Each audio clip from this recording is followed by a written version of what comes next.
untuk membangkitkan minat menulis serta meningkatkan awareness kita, khususnya anak muda ya, terhadap pengetahuan defense heritage dan kearifan lokal atau keberagaman daerah sebagai perwujudan dari tujuan penguatan karakter dan jati diri bangsa.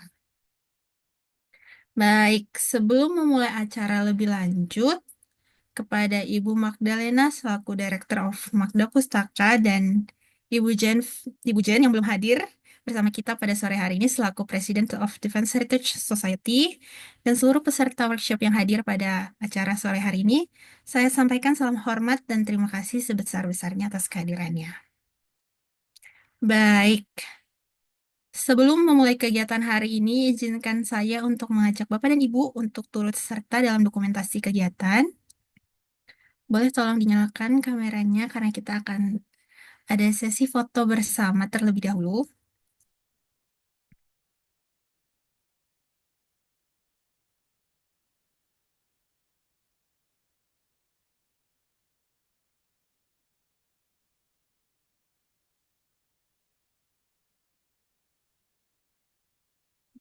Yuswan, mohon bantuannya. Ya, baik. Terima kasih. Eh, yang lain gimana? Apakah berkenan untuk menyalakan kameranya?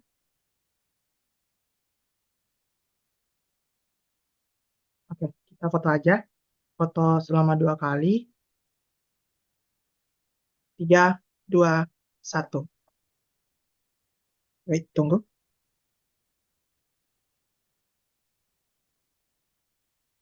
Wait a minute. Baik, sekali lagi. 3, 2, 1. Wait.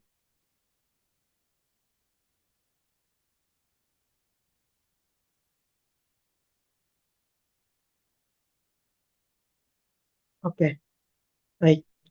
Oke, terima kasih Yuslan. Baik, terima kasih Bapak Ibu atas partisipasinya. Tanpa berlama-lama lagi, kita akan langsung saja ke sesi pertama yang akan disampaikan oleh Ibu Magdalena. Pada Ibu Ilen, dipersilakan.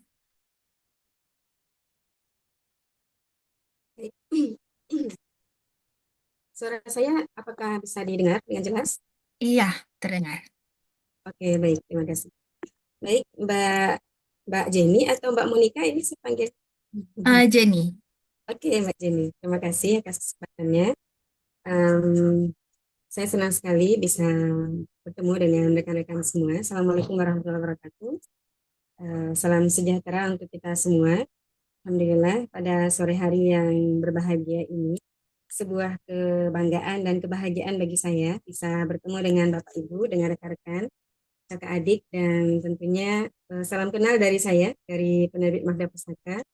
Perkenalkan saya Magdalena, saya ya dari penerbit Magda Pustaka ya, dan diberikan kepercayaan untuk apa ya, istilahnya berbagi gitu ya. Saya tidak menyampaikan kalau ini semacam materi dari saya uh, karena saya juga kan masih dalam proses belajar. Kita semua adalah pembelajar dan tentunya tidak akan berhenti untuk senantiasa belajar dalam segala hal dalam kehidupan ini, termasuk dalam hal menulis.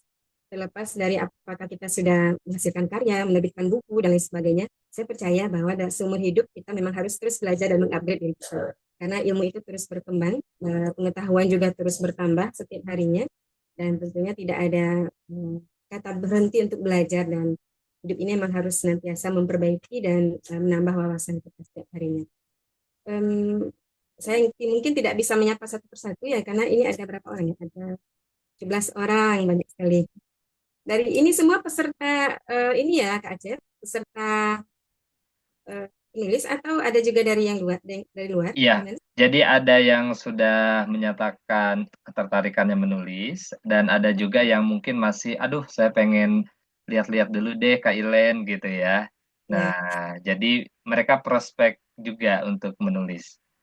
iya, oke, siap. Masya Allah. Tidak masalah. Jadi memang akan lebih bagus lagi sebenarnya kalau yang mengikuti kegiatan ini kita buka untuk umum ya Kak Aceh ya. Maksudnya kalau ilmu itu disebarluaskan kan manfaatnya terasa lebih luas sih, terasa lebih besar gitu. Apalagi kalau mereka yang mungkin belum pernah menulis sama sekali, terus tiba-tiba ngelihat playernya Kak Acep kan, oh kayaknya ini asik nih nulis gitu ya. Atau tiba-tiba pengen pengen tahu apa sih itu defense heritage gitu ya, apa sih urusan pertahanan dan lain sebagainya gitu. Ini juga bagian dari upaya kita untuk lebih memperkenalkan apa itu defense heritage yang nantinya nanti tentu akan lebih banyak dijelaskan, akan lebih banyak dijabarkan oleh Mbak Jen selaku Presiden DHS dan tentu beliau juga memiliki kapasitas yang jauh lebih baik dalam hal itu gitu. Nah, pada sore hari ini saya senang sekali diberikan kepercayaan untuk berbagi ya, sharing saja sebenarnya terkait mungkin lebih ke teknis nanti ya, karena kan peserta hari ini diharapkan itu ikut nulis nanti.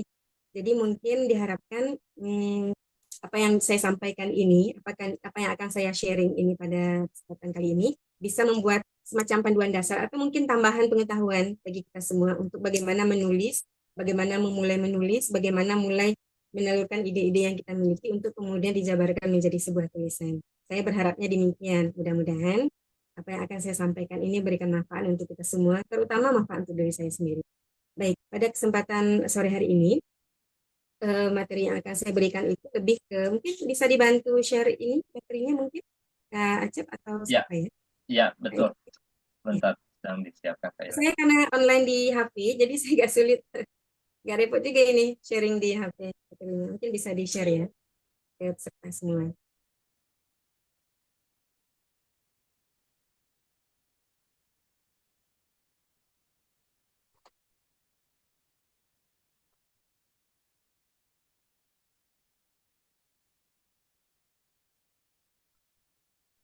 Oke, baik. Jadi sore hari ini terima kasih Kak Islan atas bantuannya membagikan layar untuk materi untuk kita semua. Jadi sore hari ini kita akan memulai dengan sebuah tema yang sangat menarik, jejak pertahanan identitas bangsa. Saya yakin materi ini atau tema ini diangkat oleh panitia sebagai sebuah upaya untuk bagaimana menanamkan atau apa ya, sebagai upaya untuk memberikan eh, sebuah pemahaman bersama bagi kita, terutama bagi kita yang mengikuti kegiatan hari ini, bahwasanya jejak pertahanan atau mungkin dalam komunitas DHS dinamakan Defense Heritage, warisan pertahanan itu adalah sebuah hal yang amat sangat penting untuk kita jadikan sebagai bagian dari diri kita, sebagai identitas diri kita sebagai bagian dari bangsa Indonesia. Kenapa? Karena memang banyak sekali di daerah kita masing-masing warisan pertahanan yang mungkin bisa kita lihat dalam kehidupan kita sehari-hari. Misalnya kalau saya di Padang gitu banyak sekali di Padang, di Kota Bukit Tinggi mungkin pernah mendengar tentang Benteng for Depok atau Lubang Japang misalnya, belum lagi pahlawan nasional dan lain sebagainya. Nah, tentang ini tentu nanti akan lebih banyak dijelaskan oleh Mbak Jen ya, karena memang beliau yang lebih memiliki kapasitas terkait itu. Saya mungkin akan lebih memfokuskan nanti bagaimana teknis untuk memulai menulis dan bagaimana menjabarkan ide-ide kita itu dalam kalimat-kalimat yang nantinya akan lebih gampang dibaca, lebih enak juga dibaca oleh pembaca kita nantinya.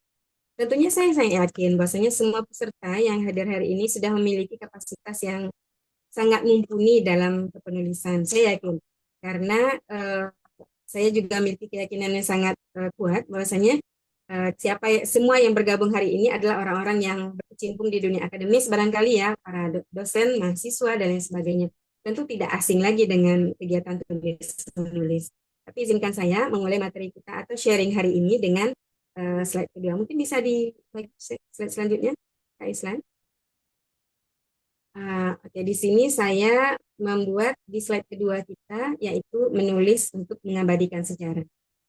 Mohon bantuannya ya, Kak Islan, untuk slide kedua, menulis untuk mengabadikan sejarah.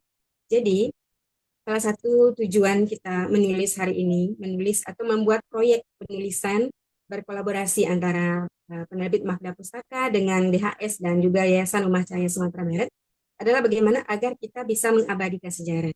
Tidak hanya mengabadikan sejarah, tapi juga menjadi bagian dari sejarah itu sendiri. Kenapa? Karena yang saya lihat dari kondisi hari ini di Indonesia, tulisan-tulisan mengenai warisan pertahanan itu belum terlalu banyak. Ada, tapi tidak sebanyak yang mungkin kita harapkan gitu. Kenapa? Karena warisan pertahanan ini sebenarnya kan bukan konsumsi komunitas tertentu, bukan hanya sesuatu yang perlu diketahui oleh orang-orang tertentu saja, Saya berpendapat dan sangat yakin dan saya menyadari bahwasanya pemahaman tentang warisan pertahanan haruslah dipahami oleh semua anak bangsa tanpa kecuali, baik itu akademisi atau orang-orang yang memang sudah berkecimpung di bidang itu, termasuk juga ibu rumah tangga, mahasiswa, siswa, dosen, atau pedagang, siapapun itu. Kenapa? Karena warisan yang pernah diperjuangkan oleh pendahulu kita, oleh para pejuang dahulu, yang mana dengan itu makanya kita bisa ada hari ini. Kita bayangkan saja kalaulah ternyata pernah ada perjuangan dalam mempertahankan kemerdekaan dan dalam mencapai kedaulatan bangsa. Saya tidak yakin barangkali kita apakah sekarang masih dalam kondisi terjajah. Bisa jadi kita tidak bisa melakukan Zoom hari ini. Nah, kita tidak tahu ya apakah kondisi kita akan sama dengan daerah-daerah lain yang masih saja asik berperang gitu. Kita tidak tahu. Tapi dengan kita mengetahui, mempelajari, dan menuliskan terkait dengan warisan pertahanan yang ada di sekitar kita mungkin, maka kita sudah menjadi seseorang yang bagian dari sejarah itu sendiri. Karena tentunya kita berharap tulisan yang akan kita tulis nanti itu akan bisa dibaca oleh generasi-generasi penerus kita. Dan tentunya dengan itu ilmu kita, wawasan kita akan terus mengalir, akan terus abadi dan insya Allah kalau semoga apa yang kita tulis nanti memberikan manfaat bagi banyak orang, buku ini mungkin akan diulas di mana-mana, mungkin akan dibahas di banyak forum, mungkin juga akan dibedah sehingga mungkin kalau ternyata ada audiens misalnya generasi penerus kita yang notabene sekarang banyaknya generasi Z, itu bisa jadi mereka juga memahami, oh ternyata ini ya perjuangan bangsa kita dahulu. Oh ternyata ini yang peninggalan-peninggalan sejarah. Oh ternyata seperti ini loh perjuangan bangsa kita. Seperti ini loh bangsa kita pernah dijajah. Seperti ini loh warisan-warisan yang ditinggalkan sehingga hari ini saya bisa beraktivitas dengan baik, saya bisa beraktivitas dan melakukan kegiatan-kegiatan dengan maksimal, dengan tenang, dengan tidak terganggu oleh kondisi-kondisi yang chaos dan lain sebagainya. Ternyata ini ada banyak ringkasan atau jejak-jejak sejarah yang ditinggalkan oleh para pahlawan kami. Nah, mungkin ini juga salah satu tujuan agar pemahaman tentang warisan sejarah terkait dengan warisan pertahanan ini tidak hanya tidak hanya berhenti di satu orang saja. Karena misalnya Mbak Jen atau Kak Acep atau Mbak Jenny ya, yang mungkin memiliki pemahaman yang sangat baik dalam warisan pertahanan. Tapi kalau kita tidak menuliskan apa yang kita pahami dalam diri kita, apa ilmu atau pengetahuan yang kita miliki hari ini, kalau tidak kita tuliskan, tidak kita wariskan, maka kita nggak tahu bagaimana caranya generasi setelah kita bisa memahami, bisa melihat sejarah panjang perjuangan bangsa kita. Mereka tidak akan tahu gitu. Maka salah satu tujuan dari kita mengadakan proyek ini adalah untuk mengabadikan sejarah itu. Yang pertama mengabadikan sejarah terkait warisan pertahanan, yang kedua menjadikan kita bagian dari sejarah itu sendiri.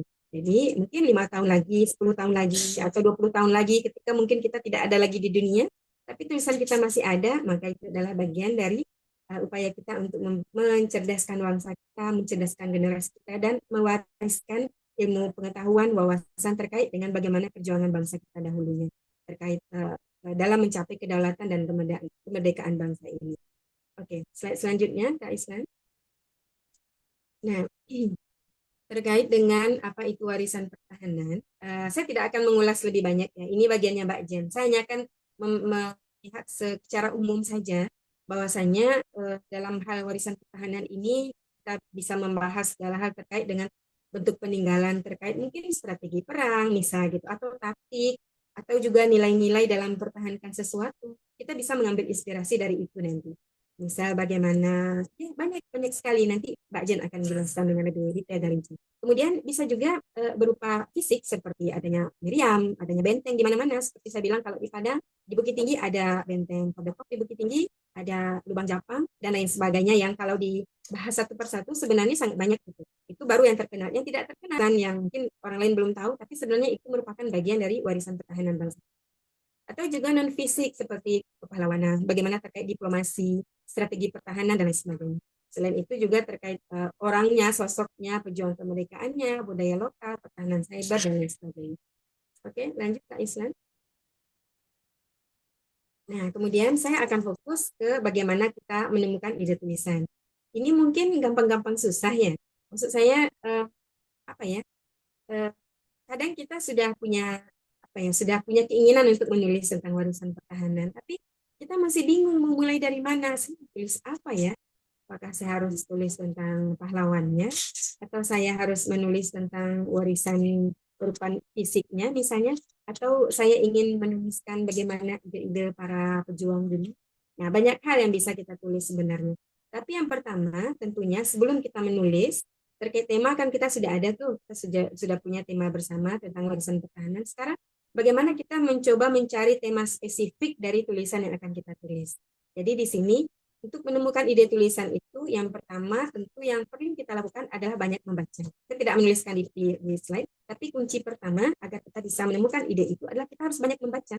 Membaca itu bagian dari ibarat katanya bagi seorang penulis, membaca itu ibarat vitaminnya gitu, ibarat nutrisinya gitu. Karena tidak ada, tapi mungkin apa ya, kalau seorang penulis itu tidak membekali dirinya, tidak membekali jiwanya, tidak membekali hatinya dengan ilmu-ilmu, dengan wawasan-wawasan, tidak membaca, baik itu membaca secara buku fisik, e-book, atau mungkin membaca alam, membaca situasi, maka akan sulit bagi dia untuk membuat sebuah tulisan yang berkualitas. Ada sebenarnya penulis yang bisa menulis tanpa mungkin membekali dirinya dengan banyak membaca. Tapi kita bisa mencoba memaknai tulisan-tulisan itu akan terasa sedikit hambar dan dangkal gitu. Itulah yang membedakan seorang penulis yang memang memiliki bekal keilmuan dan wawasan yang luas dengan yang tidak.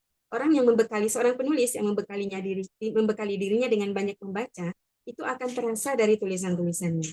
Tulisannya akan lebih bergizi, terasa padat, terasa apa ya istilahnya kalau kita bilang memiliki ruh gitu yang membuat kita kalau membaca ini loh arah pikirannya itu seperti ini gitu. Ternyata ada banyak data-data yang disajikan atau mungkin opini-opini yang memberikan kita pencerahan dan lain sebagainya. Sehingga jangan lupa sebelum kita mencari ide tulisan dan lain sebagainya, jangan lupa membaca. Membaca apa saja. Bisa membaca dari internet, bisa membaca buku fisik, bisa membaca e-book, cari di Google dan lain sebagainya. Atau kalau dalam tema kita ingin menulis terkait warisan pertahanan, itu bisa datang langsung ke objek yang ingin kita tulis. Misalnya kalau ada yang ingin menulis tentang bagaimana perjuangan di Kota Tua dulu di Jakarta, mungkin ya datang langsung ke sana, lihat bagaimana kondisi bangunan di sana, atau bagaimana benteng-benteng tertentu yang ingin kita ulas gitu, lihat oh ternyata bentuknya seperti ini, kemudian setelah kita datangi, kita baca alam, kita lihat kondisinya, kita pelajari, kita kuatkan dengan referensi yang kita baca dari buku misalnya, atau dari internet misalnya, atau dari e-book dan lain sebagainya. Jadi jangan lupa untuk membaca dan jadikan membaca itu sebagai bagian yang tidak terpisahkan dari diri kita, terutama terkait dengan tema kita yaitu tentang defense retake. Pastikan ilmu wawasan kita terkait itu kita penuhi dan kita cukupkan sehingga tulisan kita nanti tidak terkesan dangkal, tapi memang berisi dan bisa memenuhi hati kita, memenuhi tulisan kita dengan informasi yang betul-betul dibutuhkan oleh masyarakat, oleh pembaca kita nanti, dan tentunya memberikan wawasan yang bergizi dan tentunya sangat bermanfaat bagi pembacanya. Nah, yang pertama, dalam menemukan ide tulisan ini, yang pertama kita perlu tanyakan itu adalah tanya diri kita sendiri dulu. Karena menulis itu kadang kadang tergantung dengan kondisi diri kita.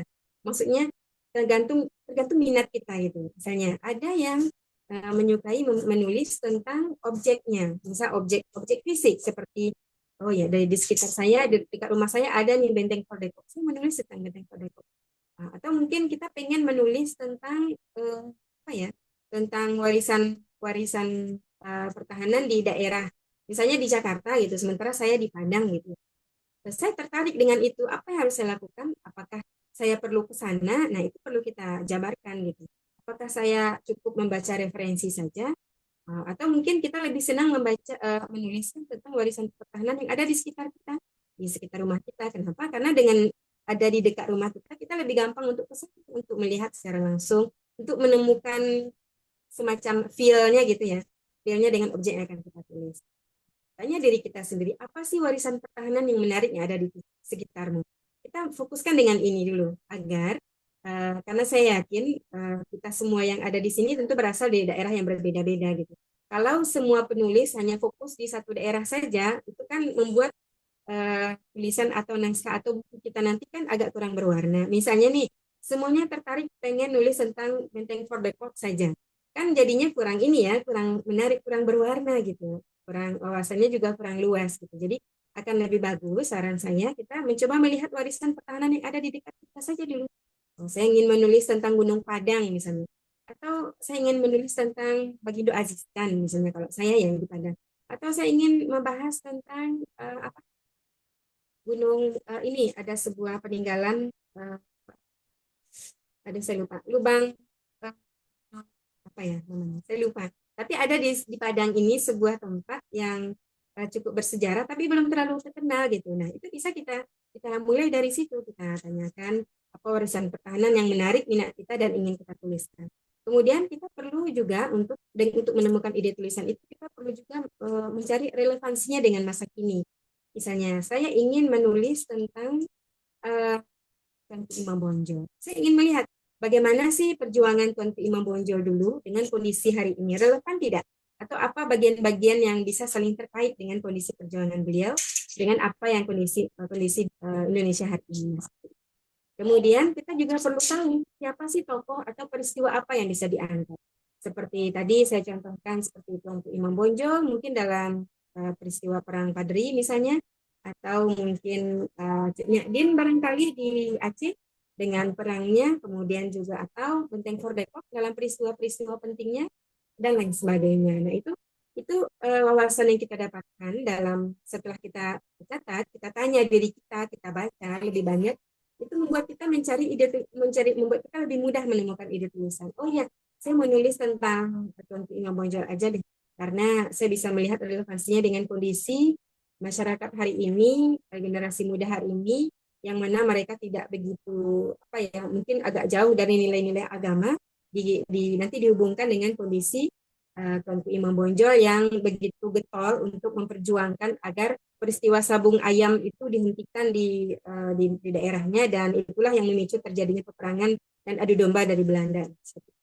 Jadi kita perlu melakukan itu, memulai dari yang terdekat dengan kita, karena kadang kalau yang jauh dari kita bisa sih bisa, tapi yang terdekat itu mungkin kita jadi feel-nya lebih dapet gitu ya, lebih apalagi kalau kita mungkin berasal kayak saya kan berasal dari Padang, saya dari Sumatera Barat, menemukan warisan pertahanan di Sumatera Barat, saya rasa itu lebih lebih menumbuhkan semacam kebanggaan tersendiri gitu ketika saya menulis tentang warisan pertahanan di daerah saya, kemudian saya tuliskan sehingga orang-orang mengenal warisan pertahanan itu, baik yang sudah terkenal selama ini ataupun yang belum. Mungkin saya akan menulisnya dari sudut pandang atau perspektif yang lain.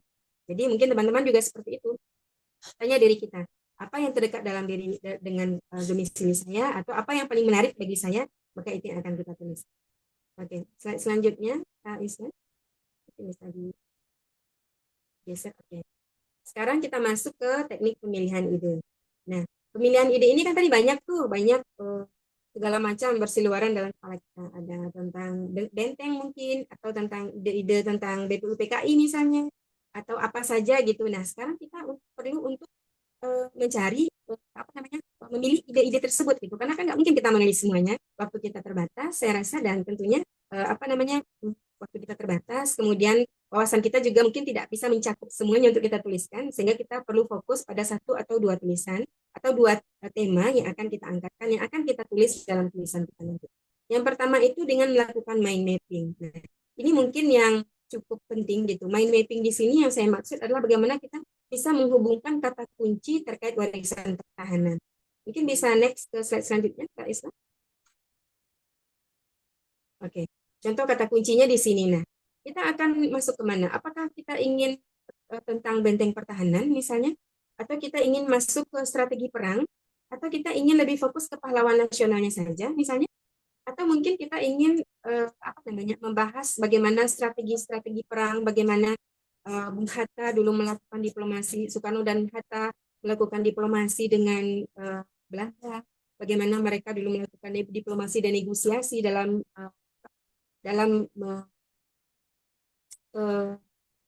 mencapai tujuan mereka untuk kemerdekaan bangsa Indonesia dan lain sebagainya. Atau bisa juga kita ingin fokus pada pertahanan budaya. Bagaimana peninggalan sejarah Benteng For Depok ini ingin kita pandang dari sudut pertahanan budayanya gitu. Sebagaimana dulu benteng ini didirikan dengan tujuan tertentu. Nah, sekarang bagaimana kita bisa memandang ini sebagai salah satu aset budaya, warisan pertahanan yang juga merupakan warisan budaya yang akan menjadi kebanggaan bagi daerah kita. Atau kita ingin fokus ke perlawanan rakyat, seperti saya bilang tadi, bagaimana di Tuanku Imam Bonjol dia memobilisasi massa dan rakyat untuk menyerang atau mengusir penjajah Belanda yang ingin mengadu domba antara satu suku dan suku lainnya.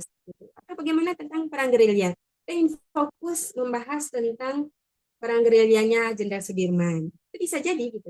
Jadi kita perlu untuk menemukan kata kunci dulu. Kata kunci ini membantu kita untuk lebih menyempitkan pembahasan. Jadi kita nggak ngambang, nggak kemana-mana bahasannya gitu. Kita fokus pada itu dan takutnya ibarat kata gini, kata kunci ini ibarat kita mau ke pasar ya. Kita mau ke pasar, kita punya budget dana misalnya 100.000 atau ya 100.000 gitu. Misalnya ibu mau ke warung atau ke pasar ya, mau belanja. Duit cuma ada 100.000. Kita perlu mencatat dulu apa aja nih yang mau kita beli. Misalnya saya membeli beras, membeli ikan, membeli cabai misalnya dan lain sebagainya. Catat, kemudian juga sudah ada tertulis budget-budgetnya.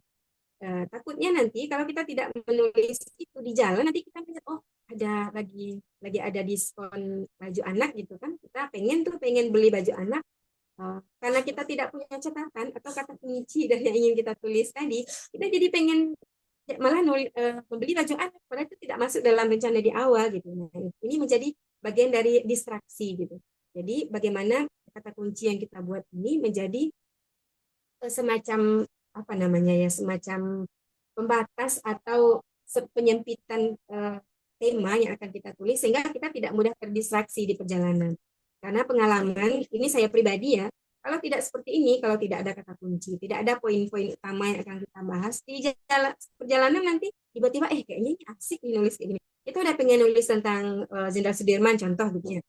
Di perjalanan kita melihat tentang tentang Benteng Kordekop. Kayaknya saya nulis ini aja deh. Lebih seru kayaknya daripada ini. Nah, itu kata kunci yang saya maksud di sini itu akan menjadi sebuah gawang atau sebuah ibarat alur perjalanan yang membuat kita tidak mengambang kemana-mana gitu. Karena kalau sudah mengambang tulisan kita kemana-mana sampai tidak ada, bahkan mungkin tidak berhubungan dengan tema awal, itu tidak susah sekali tulisan kita akan selesai gitu. Nggak ada jaminan tulisan itu akan kelar dengan waktu. Bahkan mungkin membuat kita makin mumet gitu karena kok idenya berseliweran gitu ya. Sementara kita tulisannya nggak selesai-selesai gitu. Nah, jadi seperti itu. Kemudian yang kedua, seperti yang tadi saya jelaskan, bahwasanya teknik pemilihan ide yang kedua itu adalah kita melakukan free writing. Free writing. Jadi kita menulis bebas aja selama 5-10 menit. Akan sulit bagi kita untuk menulis dengan tertata, dengan di awal itu kan sulit kita untuk menulis langsung dengan kalimat yang bebas dan terikat. Maksud saya begini, ketika kita sudah punya ide, tadi kan kita sudah menentukan kata kunci. Nah, sekarang saatnya kita untuk menulis dengan bebas, dengan lepas. Tulis aja apa yang teringat terkait dengan kata kunci yang sudah kita buat tadi, maka langsung tuliskan. Apa yang teringat di kepala. Jangan pikirkan, oh nanti salah, oh nanti jelek, oh nanti begini, oh nanti begitu. Nggak usah pikirkan itu. Abaikan semua itu. Karena nanti tulisan ini juga akan jadi konstruksi yang kita jadikan sebagai tulisan kita baik ini. Tapi yang penting adalah bagaimana kita mengikat ide itu dulu dengan melakukan rewriting. Ini contohnya ya. Contohnya saya lihatkan. Mungkin Pak Islam bisa di selanjutnya tentang rewriting. Nah, jadi ini tentang bentengnya, benteng kuat. Mungkin bisa teman-teman lihat. Ini adalah sebuah kalimat yang kita biarkan mengalir dari pikiran kita tanpa batasan. Kita buat aja. Contohnya begini, benteng tua itu berdiri kokoh meskipun dihantam angin dan hujan selama ratusan tahun. Taruhlah kita sedang berbicara tentang benteng Kordekop ya, saya contohkan seperti itu. Nah, kemudian kita ingin menulis apa lagi ya, apa yang terpikir di kepala kita, tuliskan saja. Di balik dinding batu yang retak, aku membayangkan bagaimana para prajurit dulu berjaga, mempertahankan tanah ini dengan darah dan nyawa.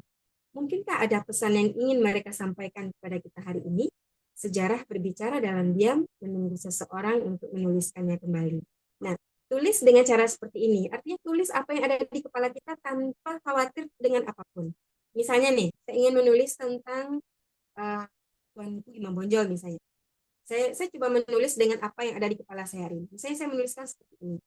Seorang lelaki yang berasal dari Pasaman Timur, yang sangat mengkhawatirkan tentang kondisi masyarakatnya, terlihat bingung ketika melihat masyarakat di sekitarnya saat ini masih senang menyambung ayam. Kemudian dia terpikir, apa yang harus aku lakukan agar masyarakat ini tidak lagi melakukan kegiatan-kegiatan yang berlawanan dengan ajaran agama, yang mana di Minangkabau itu adat pesan isyarat, syarat pesan kita bola. Itu free writing. Jadi apa ada di kepala kita itu kita tuliskan. Kita tuliskan aja dulu tanpa ragu, tuliskan dulu 5-10 menit. Setelah selesai menulis bebas selama 5-10 menit, ambil waktu untuk jeda. Ambil waktu untuk berhenti dulu. Atau ketika rasanya 5-10 itu masih pengen nulis, tulis aja dulu. Tulis apakah tulisan tangan di buku, atau tulisan di ponsel misalnya, langsung di ponsel saja, atau mungkin di laptop, boleh di mana saja. Kalau kita mungkin lagi di bus atau lagi di Grab atau di mana gitu, tiba-tiba ada ide nulis, ambil HP, ponsel, tulis. Ambil di aplikasi note di HP itu segini. Nah nanti jangan dibaca dulu, biarkan dulu dia tertulis sampai rasanya semua ide di kepala kita ini sudah tertuang semua, baru kita mulai untuk membacanya pelan-pelan. Nah, ketika tulisan di awal yang berbentuk free writing ini sudah kita tulis, sebenarnya kita sedang membuat langkah awal, jalan langkah pertama kita untuk melanjutkan dengan kalimat selanjutnya. Coba kita lihat contoh ini. Ketika kita menulis Benteng Tua itu berdiri kokoh dan seterusnya, sampai pada sejarah berbicara dalam dia menunggu seseorang untuk menuliskannya kembali. Saya yakin setelah itu mungkin kita punya ide lain. Sepertinya memang saya yang akan menuliskan itu. Saya akan bercerita tentang benteng ini dan saya akan menceritakan bagaimana perjuangan para pahlawan dan bagaimana saya ingin agar generasi hari ini bisa memandang benteng ini sebagai sebuah pertahanan tidak hanya bagi bangsa mereka, tapi juga bagi mental mereka. Nah, seperti itu. Jadi, ketika kita punya ide, ketika kita sudah menuliskan langkah pertama, sebenarnya tidak akan begitu sulit lagi untuk menuliskan langkah-langkah selanjutnya, untuk menuliskan ide-ide selanjutnya, karena kita sudah punya koridor, kita sudah punya semacam pagar lah. Kayak gini kan, ini kan sudah jelas nih, kita berbicara tentang Benteng Tua. Benteng Tua itu yang mana? Tentu kita yang tahu, apakah Depok, atau kita ingin berbicara tentang sejarah yang seperti saya sampaikan tadi, tentang Jenderal Sudirman. Kita ingin bicara tentang bagaimana strategi gerillianya Jenderal Sudirman. Nah, itu tulis aja dulu apa di kepala kita selama 5-10 menit, kemudian berhenti, baca ulang. Kemudian setelah itu, kalau rasanya kita mentok, setelah itu kita coba cari, kita baca lagi. Makanya saya bilang tadi, salah satu hal yang sangat penting bagi seorang penulis itu adalah membaca. Kalau kita mentok, setelah kita melakukan free writing, misalnya gini, sudah ada di depan di layar kita semua ini contoh free writing tentang Benteng Tua. Kita mentok nih, tapi kita sudah tahu, kita mentok dengan kalimat selanjutnya. Tapi kita sudah tahu apa yang kita tulis itu tentang benteng. Benteng itu sudah ada dalam pikiran kita. Nah, sekarang kita bisa cari di Google apa yang terkait dengan Benteng Depok. Apa ya yang menarik tentang Benteng Depok. Kita cari di Google, nanti kita olah lagi dengan kalimat kita sendiri. Kita lakukan parafrase. Jadi, ini sebenarnya cara kita untuk mencegah kebuntuan menulis. Karena seringkali, tidak hanya banyak ya, saya juga mengalami dan penulis lain juga mengalami. Ketika kita sudah menulis, idenya sudah ada, tapi menuliskannya itu nggak mulai-mulai juga. Kenapa? Karena kita terpaku pada ini nanti bagus nggak ya tata bahasanya, atau ejanya benar nggak ya, atau nanti salah nggak ya ininya segala macam. Kita di awal ini kita sampingkan semua itu dan mulailah menulis dengan ide yang sudah kita saring tadi. Oke, lanjut mungkin ke Islam. Kalau sudah, oke, ke slide selanjutnya. Kalau kita sudah menuliskan dengan metode free writing tadi, kita sudah menulis lepas, kita sudah menulis dengan tidak tanpa beban dan lain sebagainya. Nah, kita mulai untuk mempelajari atau membuat sebuah struktur bagi tulisan kita. Karena kan kita berbicara tentang warisan pertahanan. Tentu diharapkan dengan tulisan ini nanti kita akan bisa memberikan sebuah insight bagi para pembaca terkait dengan tulisan kita. Dan tentu kita berharap tulisan kita itu bukan sekadar tulisan yang acak-acak ya, maksudnya bukan sekedar loncat sana loncat sini, tidak gitu. Ini bukan berarti tulisan ini baku, tidak, tapi struktur tulisan yang ada di layar kita semua yang sudah saya siapkan ini sebagai bagian dari kita untuk membuat alur menulis kita itu tertata. Agar apa yang akan kita sampaikan, saya yakin nanti ketika menulis tentang warisan pertahanan, tentu kita akan membutuhkan data yang valid. Tidak mungkin kita berbicara tentang misalnya Jenderal Sudirman, tapi kita menceritakan beliau berjuang tahun 1945. Kan nggak nyambung ya, karena memang bukan masanya gitu. Jadi kita perlu untuk untuk membaca tentang Jenderal Sudirman dengan lebih baik. Kemudian kita juga perlu untuk mengetahui apa-apa saja data-data yang dibutuhkan untuk menuliskan tentang beliau, tentang ide-ide dan wawasan beliau tentang perang gerilya misalnya. Nah, kemudian yang pertama itu tentang pendahuluan. Pendahuluan ini berisi tentang gambaran umum tentang warisan pertahanan yang akan dibahas. Ini kembali ke ide tadi. Apa yang ingin kita bahas? Lebih fokusnya itu tentang apa? Gitu. Kita ingin nulis tentang benteng, seperti saya contohkan dalam free writing tadi. Kita ingin menulis tentang benteng Kodeko. Berarti sudah jelas gitu gambaran tentang benteng Kodeko itu seperti apa. Kita harus baca di buku atau baca di internet atau cari di Google gitu apa saja informasi yang ada terkait dengan benteng Kodeko misalnya. Nah, itu kita mulai tuliskan. Itu kita masukkan di bagian pendahuluan. Kita tidak perlu membuat pendahuluan, enggak perlu seperti itu. Cukup kita punya satu buku buram atau buku untuk coret-coret bagi kita sendiri untuk kita jadikan sebagai panduan. Oh, pertama saya menulis tentang pentingnya mempelajari atau mengetahui tentang benteng Kodeko misalnya. Nah, kita tuliskan itu. Kemudian kita tulis juga di bagian pendahuluan mengapa penting warisan ini untuk diabadikan. Kenapa saya harus menuliskan tentang benteng Kodeko? Kenapa saya harus menuliskan tentang strategi perang gerilyanya Jenderal Sudirman? Kenapa? Oh, karena saya ingin agar strategi perang seperti ini bisa dimanfaatkan oleh generasi muda hari ini untuk juga berpikir kritis. Nah, misal gitu ya. Nah, itu bisa kita tuliskan di pendahuluan. Jadi tujuan tulisan ini, harapan saya, tujuan tulisan ini sebentar, ada telepon masuk sebentar ya. Nah, tujuan dari tulisan ini dibuat, tema ini diambil adalah karena saya ingin agar,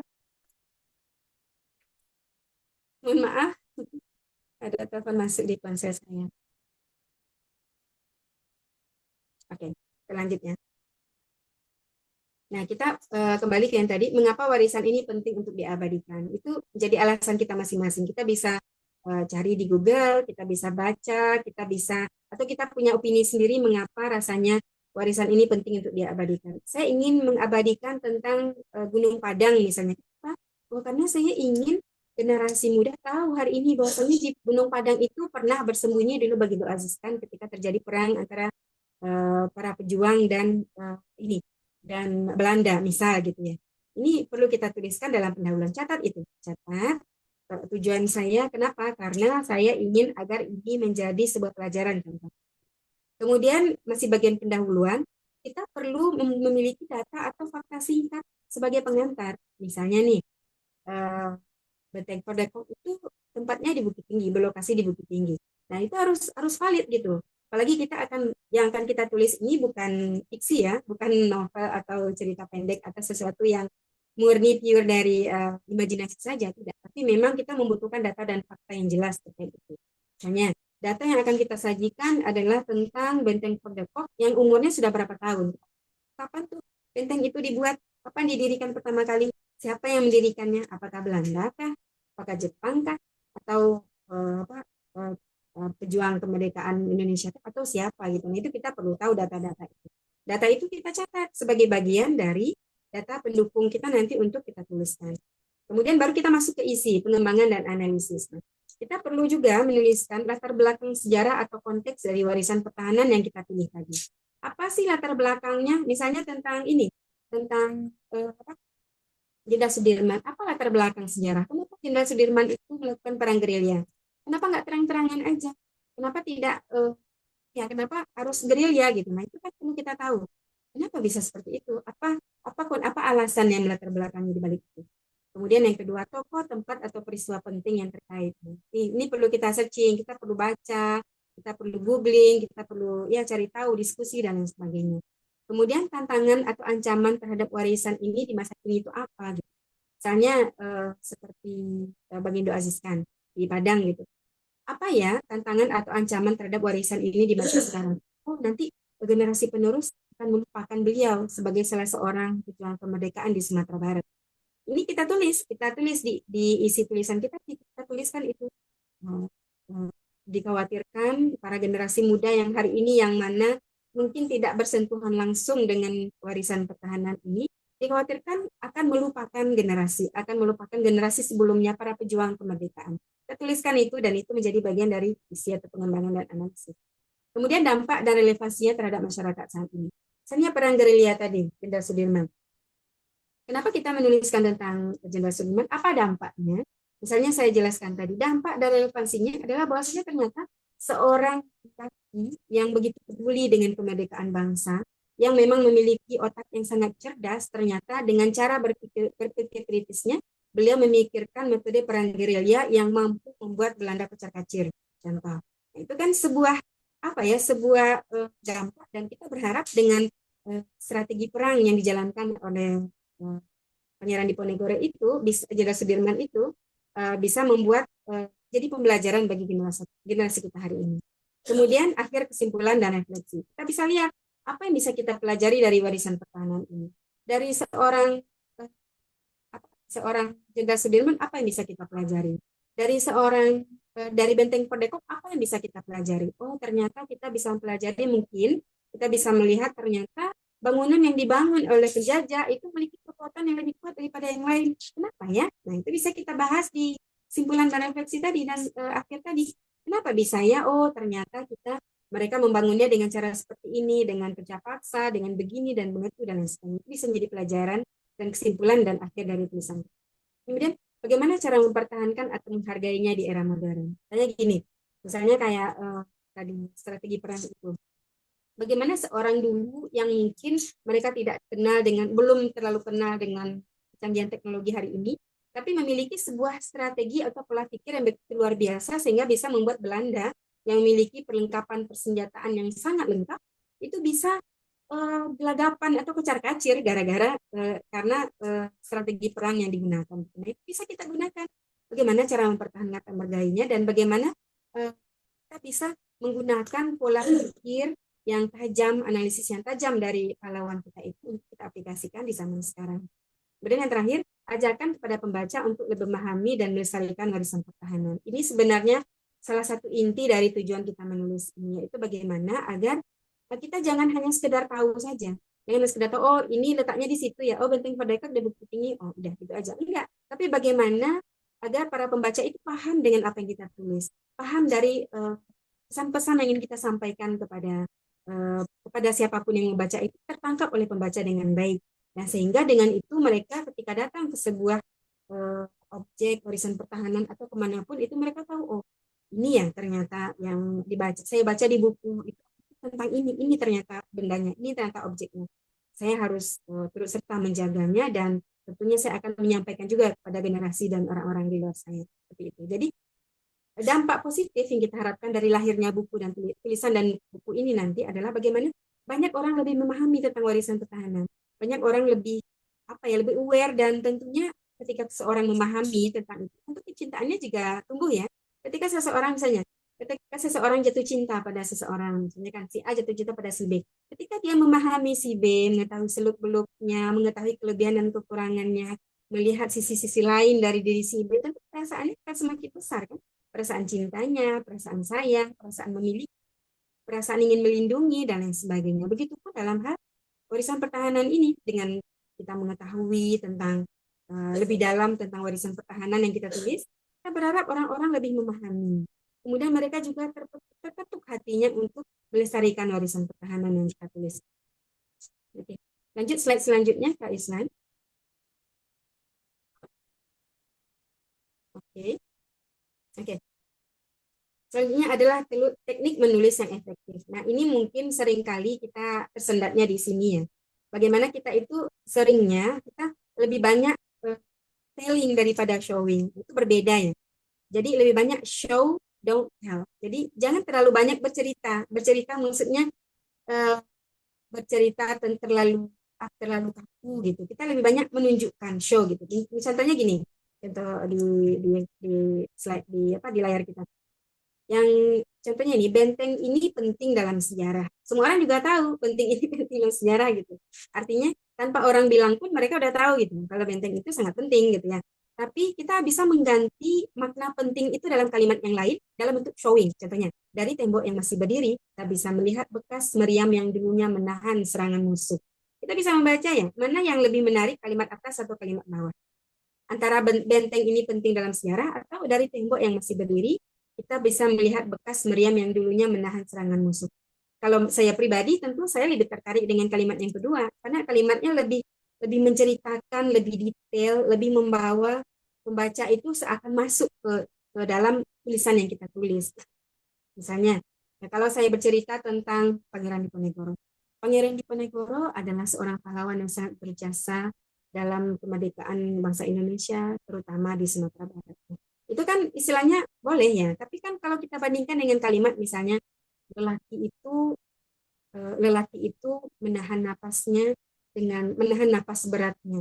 Hatinya sangat sesak ketika membayangkan tanah Minangkabau harus diinjak oleh penjajah yang notabene tidak memiliki hak apapun di negara kita. Nah, itu kan lebih apa ya?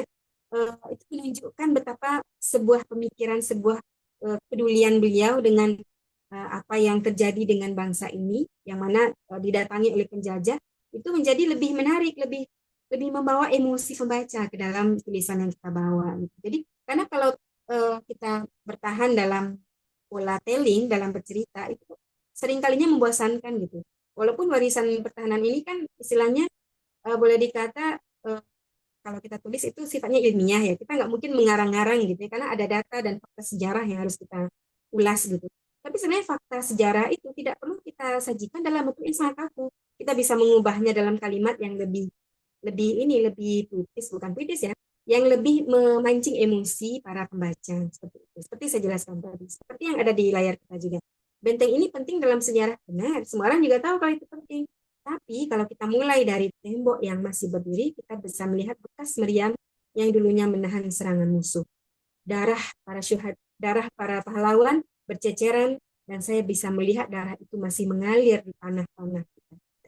Jadi apa ya, emosi pembaca jadi terbawa dan mereka tertarik, oh ternyata begini ya dulu ketika benteng ini digunakan untuk perang, ternyata ini yang terjadi ya, ternyata seperti itu ya perjuangan para pahlawan dan lain sebagainya gitu ya.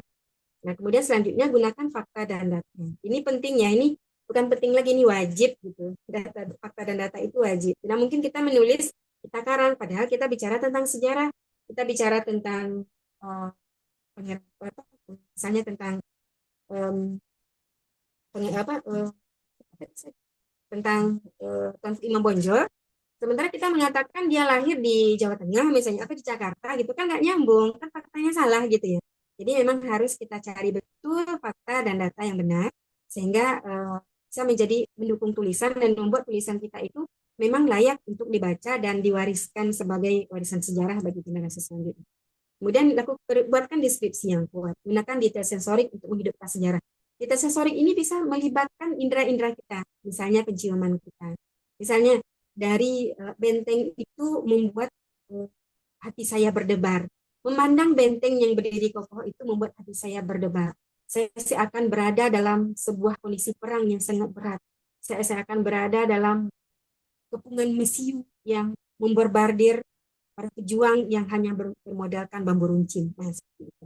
Jadi ingat libatkan seluruh indera kita atau penciuman kita. Saya bisa misalnya penciuman gitu ya. Hidung saya seakan ikut merasakan betapa menyesakkannya atau telinga saya bisa merasakan betapa sangat perihnya mendengarkan letupan atau letupan bom yang meriam yang mengeluarkan mesiu yang membuat saya nyaris tuli. Nah, seperti itu. Jadi dengan kita melibatkan detail sensorik kita, kemudian melibatkan indera kita dalam tulisan, itu bisa membuat sang pembaca lebih senang dan lebih tertarik meneruskan atau terus membaca tulisan kita. Kemudian struktur yang jelas, gunakan subjudul atau paragraf yang mengalir logis. Itu tadi kembali ke struktur tulisan tadi. Jadi pastikan tulisan kita itu berdasarkan struktur yang sudah kita buat. Nanti kita biarkan dia setelah struktur itu kita buat, biarkan dia mengalir sebagaimana data-data dan fakta yang sudah kita gunakan dengan setelah kita parafrase dengan kalimat kita sendiri. Oke. Lanjut Kak Yusna dengan slide selanjutnya. Selanjutnya kita masuk ke bagian penyuntingan dan revisi. Tadi kan kita sudah selesai itu menulis, sudah kita tulis, kita sudah melakukan kita sudah mendata, kita sudah membaca banyak referensi, kita sudah membuat tulisan dari pendahuluan sampai akhir dan lain sebagainya. Nah, sekarang baru kita masuk ke penyuntingan. Jadi penyuntingan itu atau revisi itu kita lakukan di akhir. Jangan pernah menyunting di awal. Menyunting di awal itu menghambat ide dan gagasan kita dan ide yang kita miliki itu untuk keluar dengan lancar. Karena misalnya gini, kita membaca dengan kalimat yang misalnya tadi, benteng tua itu itu tampak sangat kokoh. Tiba-tiba kita ngerasa, loh, kayaknya nggak kokoh deh, karena benteng itu udah tua kok masih kokoh. Nah, kemudian kita edit, oh saya tidak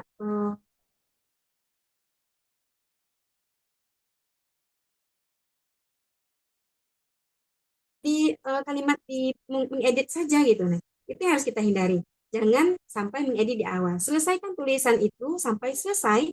Mau ada kesalahan ketik atau saltik atau tipe, mau ada kesalahan data yang tidak benar, abaikan saja dulu, tulis saja dulu sampai selesai. Sampai kita merasa oke cukup. Baru kita naik lagi ke atas. Kita baca, oh datanya salah nih. Benteng Fordekok itu didirikan bukan pada tahun 1945, tapi pada tahun sekian gitu. Nah, kita cari lagi, oh pada tahun ini ya, kita bisa menuliskan, kita perbaiki lagi. Atau misalnya ada kalimat kemerdekaan tertulis kemerdekaan misalnya. Kita udah lihat tuh di awal, tapi karena kita merasa, oh nanti aja deh diganti, nanti aja di akhir. Itu akan lebih mudah untuk mengubahnya itu. Gitu. Jadi termasuk juga ada ejaan-ejaan. Misalnya, contoh kita perlu untuk nanti menggunakan KBBI ya, untuk jadi panduan kita menulis ini. Misalnya, kita ingin menulis sekedar gitu. Sekedar itu tidak baku. Yang bakunya sekadar. Di KBBI mungkin bisa kita lihat lah. KBBI 5 kita bisa tahu ternyata yang baku itu bukan sekedar tapi sekadar. Nah, itu kita ubah nanti setelah selesai. Makanya penyuntingan dan revisi ini harus kita lakukan di akhir agar kita tidak mengalami mental block atau mengalami stuck nanti di tengah perjalanan menulis karena kita sibuk revisi aja ada kita salah dikit revisi. Kamu salah dikit revisi. Jadi revisi dan penyuntingan itu lakukan di akhir.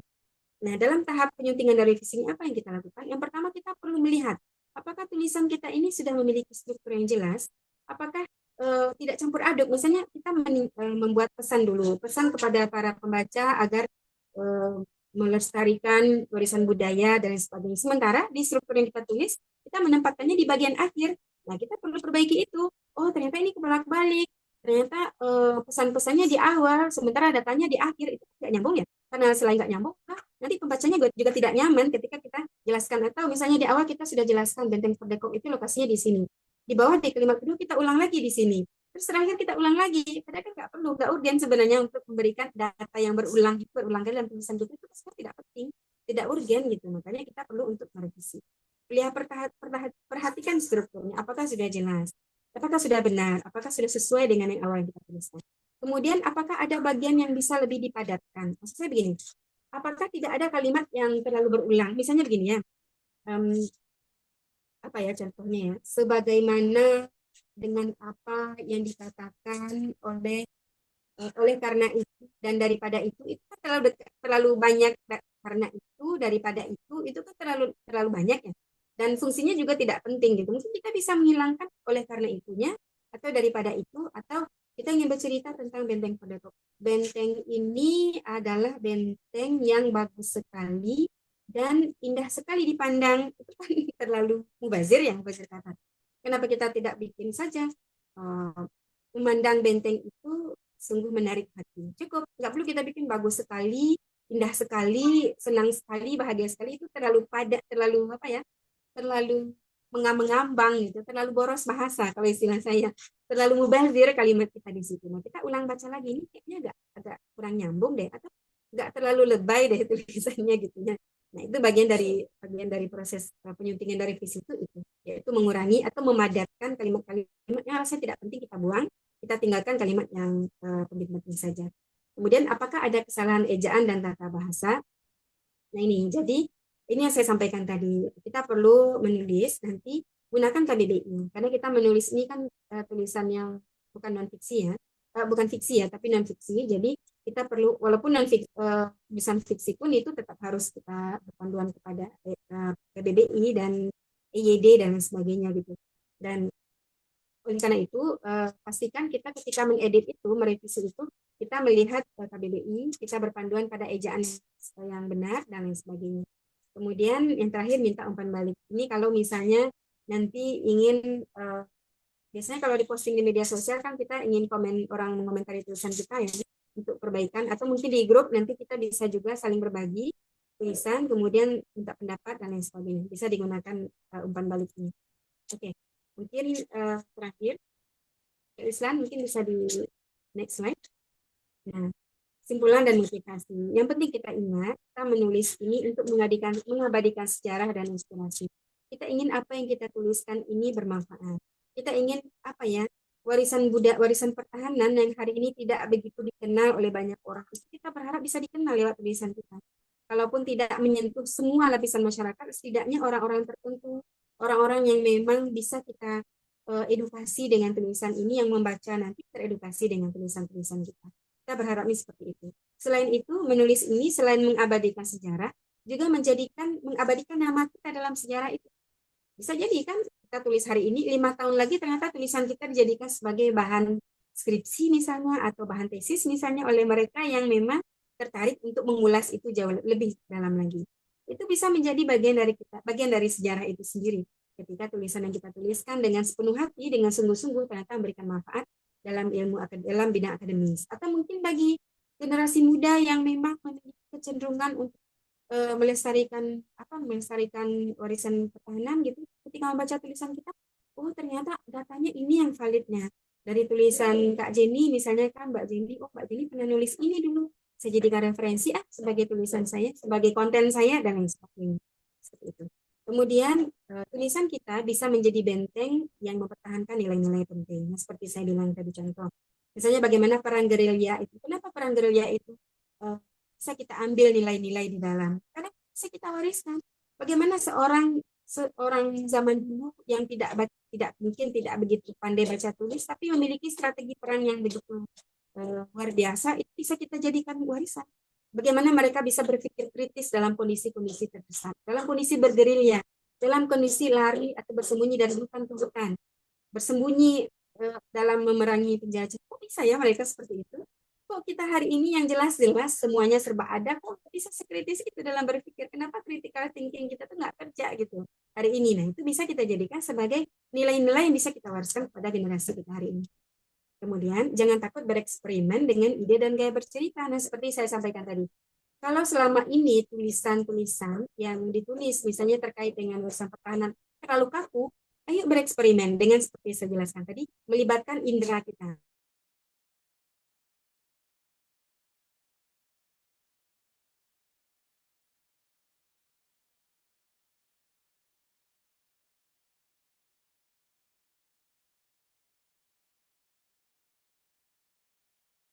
Itu saja rasanya seluruh tubuh saya lemah lunglai dan ingin jatuh ke tanah.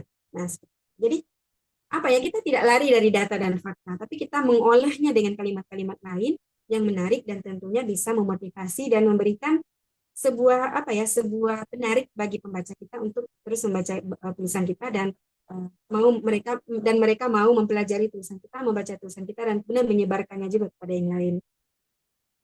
Baik, nah itu mungkin sedikit dari saya. Selamat menulis ya teman-teman. Ini juga untuk saya karena insya Allah saya juga ikut dalam proyek ini.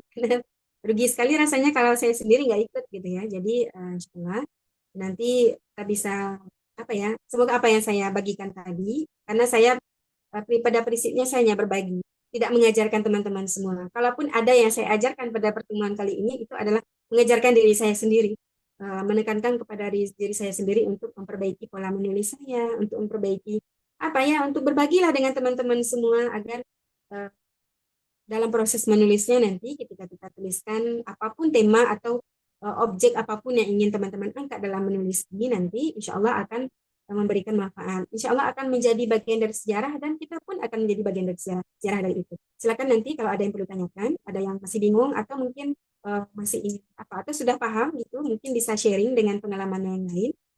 Selamat menulis para rekan-rekan semua, semoga dimudahkan, dan jangan lupa untuk selalu membaca dan menambah wawasan kita terkait warisan pertahanan. Baik, mungkin itu saja Mbak Jen dari saya, Mbak Jenny maksudnya dari saya. Mudah-mudahan bermanfaat. Kalau memang ada yang perlu kita tanyakan, kita diskusikan, saya silakan. Saya kembalikan. Assalamualaikum warahmatullahi wabarakatuh. Baik, terima kasih Ibu Magdalena untuk penyampaiannya. Saya juga belajar banyak. Kita sama-sama belajar di sini. Ya, intinya kita belajar sejarah sebagian besar kan dari tulisan. Makanya benar kalau ada ungkapan bahwa buku adalah jendela dunia. Maka dalam hal ini tulisan itu membantu kita untuk bisa melihat ke belakang. melihat apa yang terjadi di masa lalu, khususnya sejarah panjang perjuangan untuk pembelajaran. Nah, baik. Nah, pemahaman warisan pertahanan ini sebaiknya tidak berhenti pada kita, dan sebaiknya kita abadikan pada tulisan. Nah, tips-tips tadi yang disampaikan oleh Ibu Ilen sangat berguna tidak hanya dalam menulis proyek antologi ini, melainkan juga untuk kita menulis secara umum. Baik, kita langsung saja masuk ke sesi tanya jawab. Oke, di sini sudah ada satu pertanyaan dari Bayu Vita. Ibu Ilen mohon untuk dibantu. Pertanyaannya, adakah batasan maksimal jumlah halaman untuk menulis dalam antologi pertahanan ini?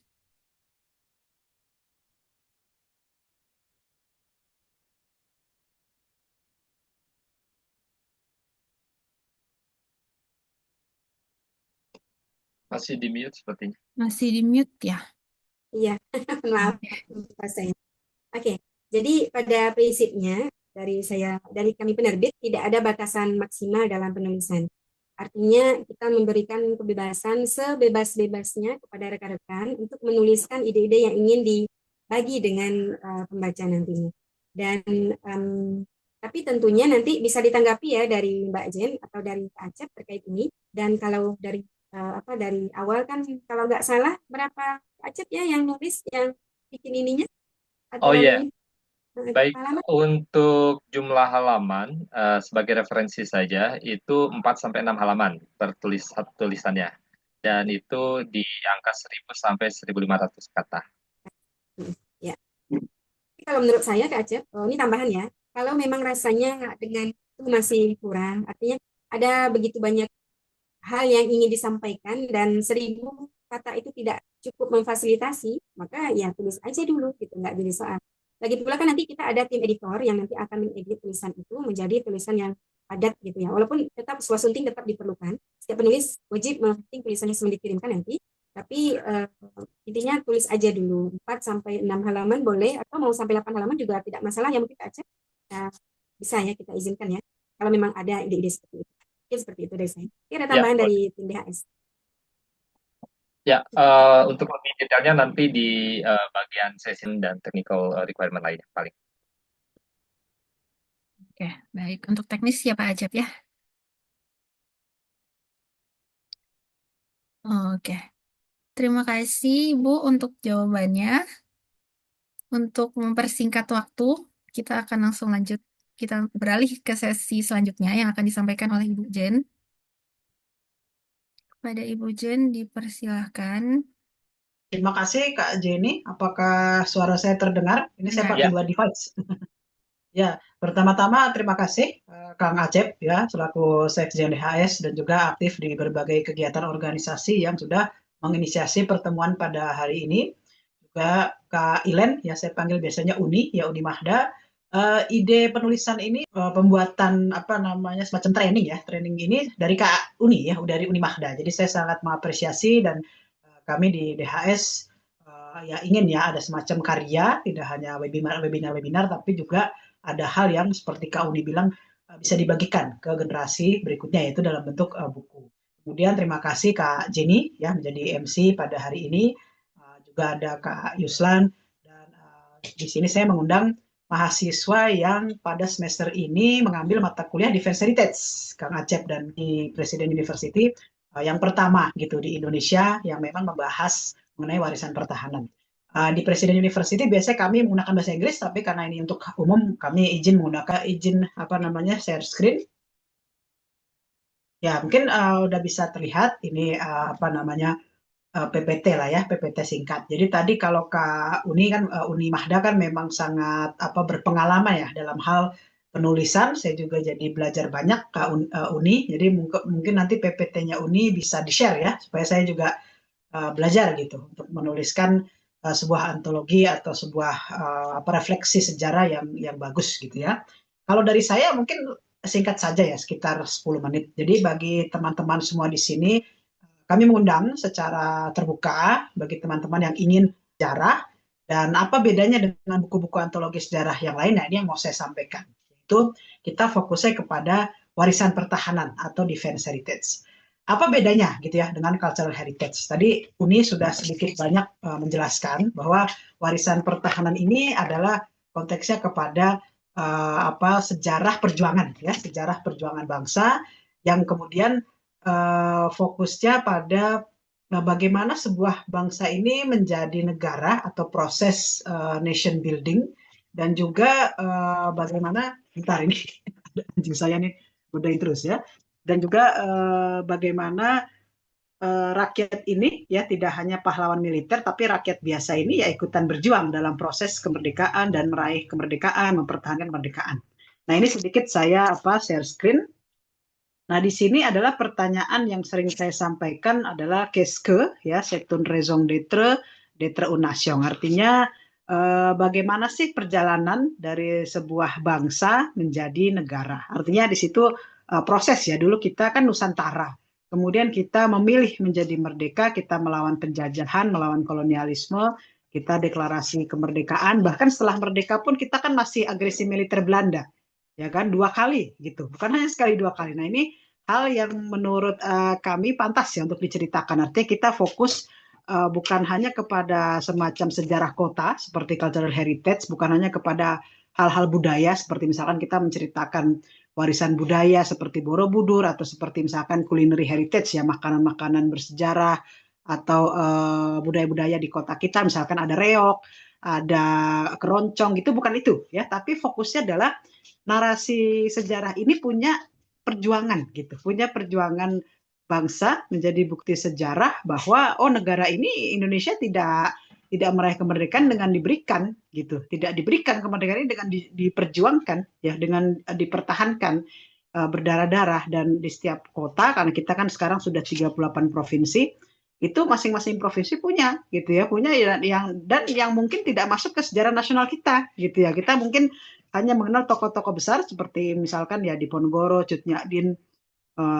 siapa lagi ya, Soekarno, Hatta gitu ya. Nah, itu kalau teman-teman misalnya di kota teman-teman itu ternyata ada nih narasi sejarah perjuangan yang belum masuk ke sejarah nasional dan memang ada buktinya ya, dan memang itu sangat signifikan dalam proses menjadi Indonesia gitu ya, becoming Indonesia. Nah, itu yang kami harapkan ada gitu di antologi ini. Artinya antologi ini bukan suatu buku asal-asalan ya, asal sekedar jadi, tapi memang penuh kualitas, ada sedikit riset gitulah ya, riset kualitasnya ada, kualitas penulisan, dan juga tadi Uni menyampaikan diksi-diksi kebahasaannya yang kita ini menulis bukan hanya egoisme kita gitu ya, bukan hanya untuk diri kita, bukan hanya untuk grup ini, tapi kan nanti tulisan ini untuk publik gitu ya, untuk publik, bahkan kalau bisa menjadi referensi ilmiah bagi penulisan berikutnya. Nah, maka menulislah dengan hati gitu ya, menulislah dengan keniatan hati, dan kita memang ingin bahwa sejarah perjuangan bangsa kita ini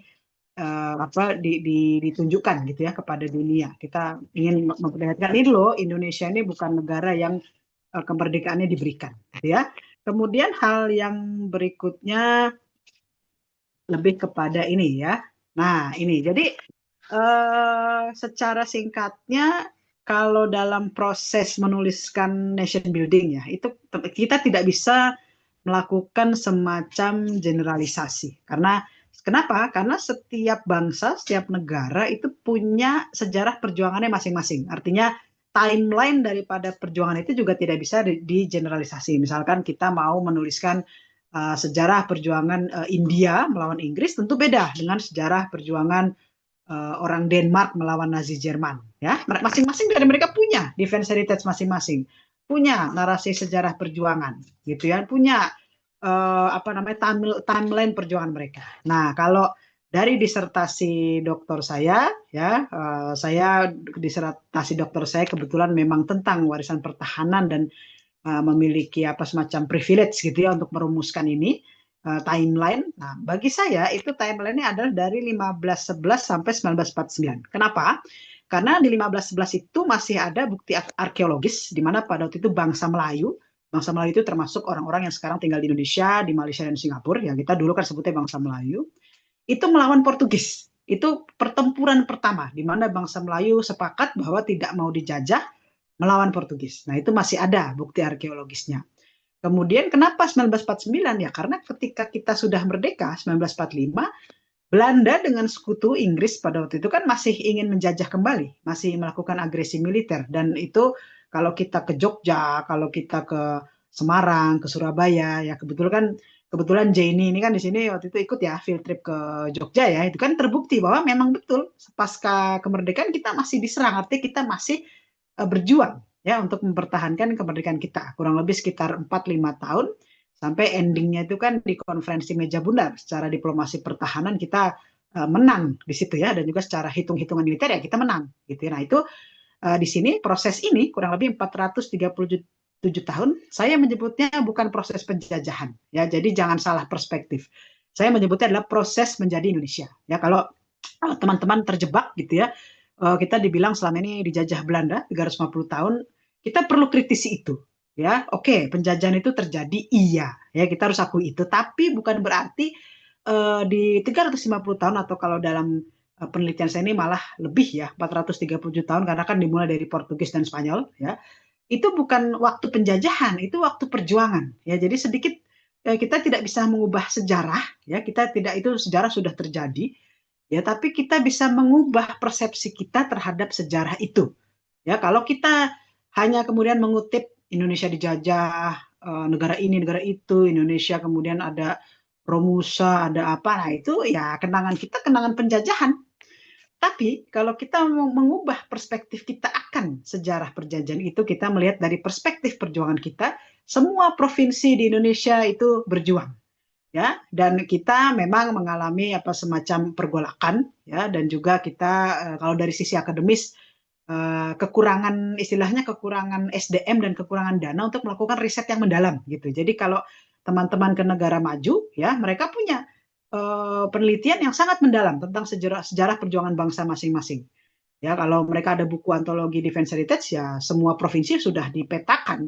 Ya, sudah ada semacam Defense Heritage Toolkit bahkan untuk masyarakat untuk menentukan ini Defense Heritage bagi bangsanya atau bukan. Gitu ya. Kalau kita bagaimana ya? Kita sejarah nasional kita hanya menuliskan sejarah orang-orang besar, terutama pahlawan militer ya yang dikenal, dan hanya seputar pada era-era di apa ketika tahun-tahun katakanlah 1928 sampai 1940-an ya. Bahkan penelitian agresi militer Belanda itu juga masih minim. Nah, itulah ya, itu hal-hal lain yang mungkin sesi-sesi berikutnya ya. Tapi fokus kita di sini adalah bagaimana menciptakan suatu antologi yang bagus, dan kebetulan tema hari ini adalah Defense Heritage gitu ya.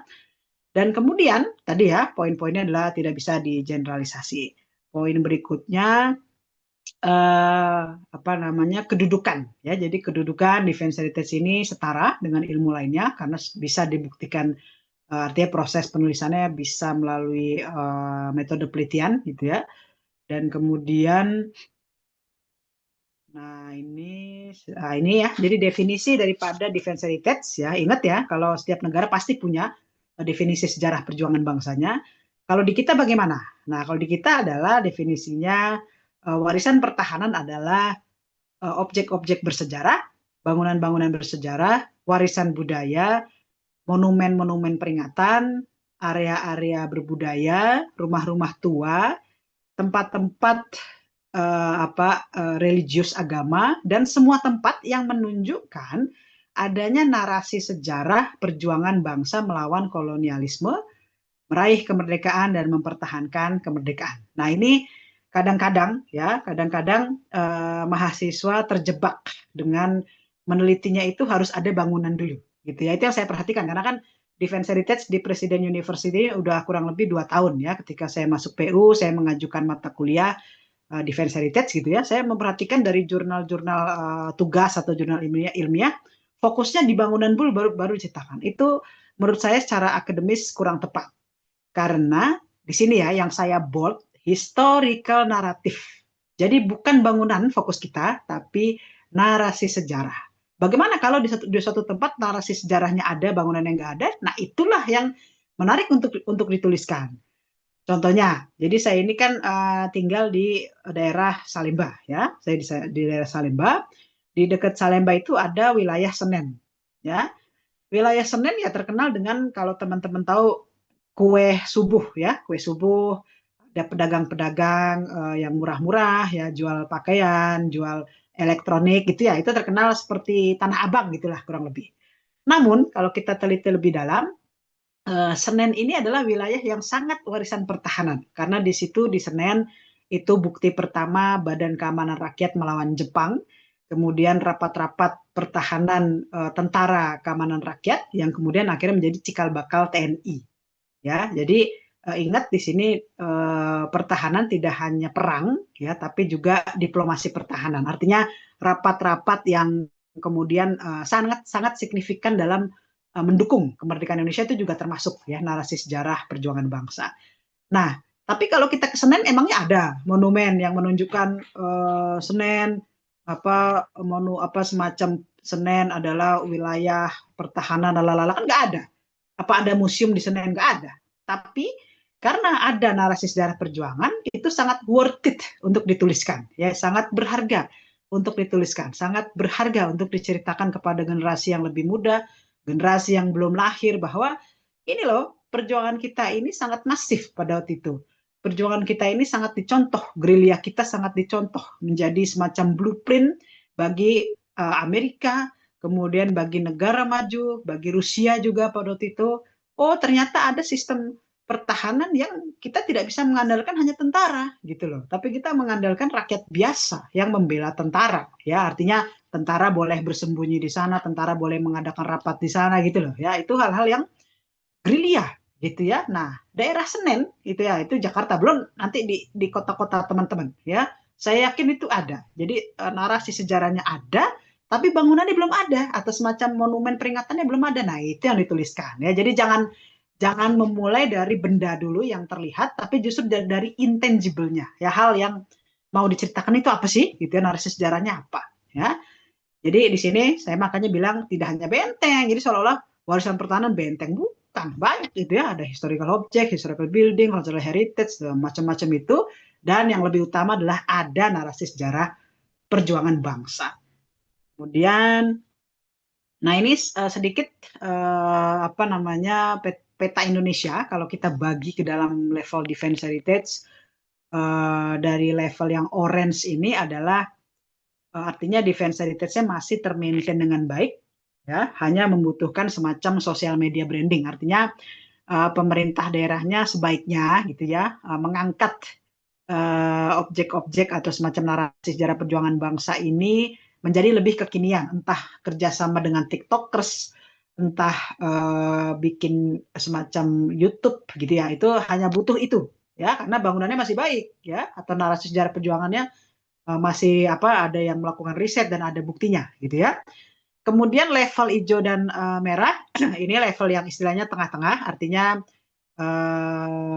bangunannya mungkin sebagian besar sudah rusak atau bangunannya ini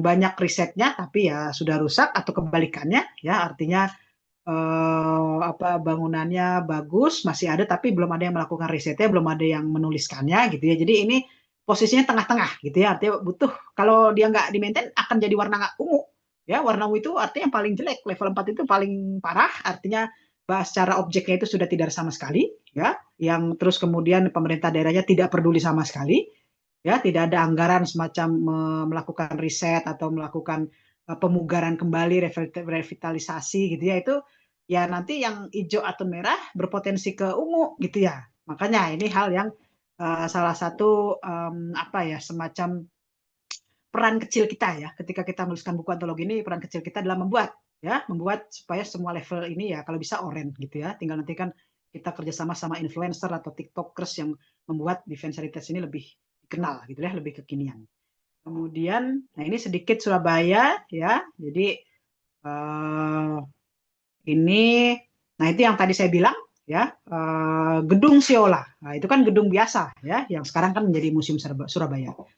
Lah kenapa gitu ya gedung Siola kok masuk sebagai warisan pertahanan ya? Karena tadi ya gedung Siola ini tempat rapat-rapat rahasia para tentara rakyat, tempat rapat-rapat para pelajar ini semacam strategi gitu ya untuk menaklukkan sekutu ya, untuk menaklukkan penjajah, juga tempat istirahat mereka setelah berperang ya. Jadi ini Ya, dia bukan apa istilahnya, bukan perang, bukan hanya perang saja gitu ya. Kalau kita melihat misalkan Hotel Yamato, terus di sini ada apa nih?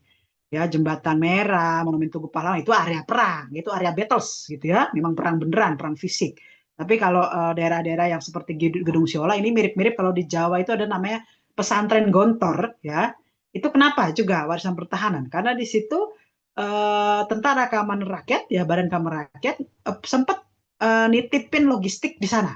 Ya, nah itu menjadi salah satu yang menarik untuk diteliti. Artinya pesantren Gontor memberikan kontribusi ya kan bagi apa perjuangan bangsa Indonesia meraih kemerdekaan. Ya, ini kurang lebih Gedung Siola ini mirip ya, artinya dia tempat diplomasi pertahanan bukan hanya perang. Jakarta ya, ini Jakarta masih termaintain dengan baik ya, apa hanya memang butuh semacam digitalisasi gitu ya, atau semacam hal-hal yang kekinian, mungkin games gitu ya, games-games yang menarik tentang sejarah perjuangan bangsa. Nah, mungkin ini sedikit refleksi saja ya, kalau teman-teman mau menuliskan mungkin refleksi dulu di tempat saya, ini kira-kira ada apa sih gitu ya, narasi perjuangan itu ada apa ya. Narasi sejarah yang mungkin sangat worth it ya untuk dituliskan dan belum dikenal luas katakanlah gitu, atau mungkin boleh menuliskan sejarah orang yang sudah dikenal tapi dari sisi yang lebih spesifik ya, misalkan mau menuliskan Sisingamangaraja gitu ya. Nah, dia sudah cukup terkenal tapi kita lihat dari sisi dia berjuangnya di era perjuangan ini sebagai apa, mungkin kontribusinya di mana saja, daerah-daerah mana saja yang dia apa istilah dia singgahi untuk kemudian mendukung dia melakukan perjuangan gitu. Siapa tahu nanti malah ketemu daerah-daerah yang disinggahi, oh ternyata pernah ke rumah kakek saya misalnya itu ya. Itu hal-hal yang menurut saya sangat worth it ya, sangat worth it untuk kita kaji. Jadi di tengah-tengah teman-teman bermain Mobile Legend, di tengah-tengah teman-teman bermain Roblox, bermain apa namanya ya, game-game gitu ya. Di tengah teman-teman juga memiliki kesibukan pekerjaan, kesibukan perkuliahan, ingatlah jati diri kita. Itu jati diri kita sebagai orang Indonesia. Ketika kita melamar pekerjaan atau mencari beasiswa, kita kan selalu bilang ya, nama saya, umur saya lulusan mana gitu ya. Kalau kita apply beasiswa keluar dengan bahasa Inggris kan juga kita menyatakan diri, my name is, I'm Indonesian gitu ya. Dan apakah kita bisa menjawab siapa orang Indonesia itu? Who is the real Indonesia? Ya, siapa orang yang bisa kita consider ini orang Indonesia? Nah, itulah bisa dijawab kalau kita mengenal jati diri kita ya sebagai orang Indonesia dan mengenal proses perjuangan menjadi Indonesia, the process of becoming Indonesia, salah satunya dengan kacamata warisan pertahanan, defense heritage di sekitar kita. Mungkin itu Kak Jenny, saya kembalikan. Kalau Kak Uni ya, Uni Mahda dan Kang Acep atau juga Bro Yuslan ada tanggapan ya, silahkan. Terima kasih. Nah, terima kasih Madam buat infonya dan ilmunya yang sangat berguna buat kita yang mau menulis. Baik, oke, untuk mempersingkat waktu, kira-kira teman-teman ada yang ke kami membuka sesi Q&A untuk satu pertanyaan. Silakan untuk teman-teman yang ingin bertanya, boleh raise hand atau ketik pertanyaannya di kolom chat.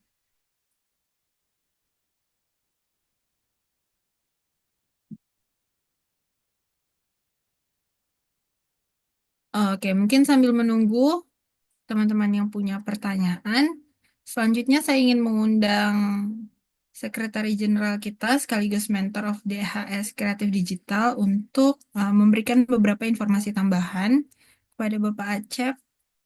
Dipersilahkan.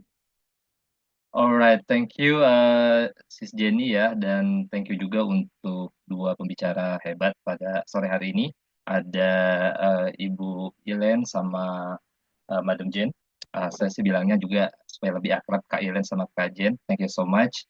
Sudah collaborate juga di project ini dan akhirnya kita bisa kuat ya membentuk sebuah kepanitiaan yang mana bisa memfasilitasi rekan-rekan dari berbagai daerah yang memang mungkin ada keinginan setidaknya untuk menulis. Dan pada sore hari ini kita sudah membekali mereka dengan bekal-bekal yang dibutuhkan untuk memulai tulisan, mulai dari hal tadi semi teknis ya dari Kak Ilen, sebetulnya prinsip menulis seperti apa dan um, saran-saran yang sangat menurut saya sih aplikatif untuk diterapkan karena Kailan ini sudah menjadi writer bertahun-tahun ya dan sampai sekarang juga masih berjalan dan sudah punya publisher sendiri, jadi luar biasa.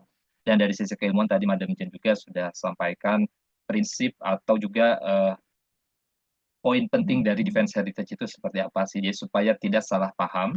Tadi sudah diakses juga oleh rekan-rekan semua, dan materi-materi yang disampaikan oleh para pembicara juga bisa diakses dan nanti ada di kanal komunikasi WhatsApp Group. Nah, pada sore hari ini saya hanya ingin menambahkan beberapa hal yang sifatnya untuk mendukung pelaksanaan penulisan nanti. Yang pertama yang ingin saya sampaikan adalah, berkaitan dulu dengan perkenalan dulu deh.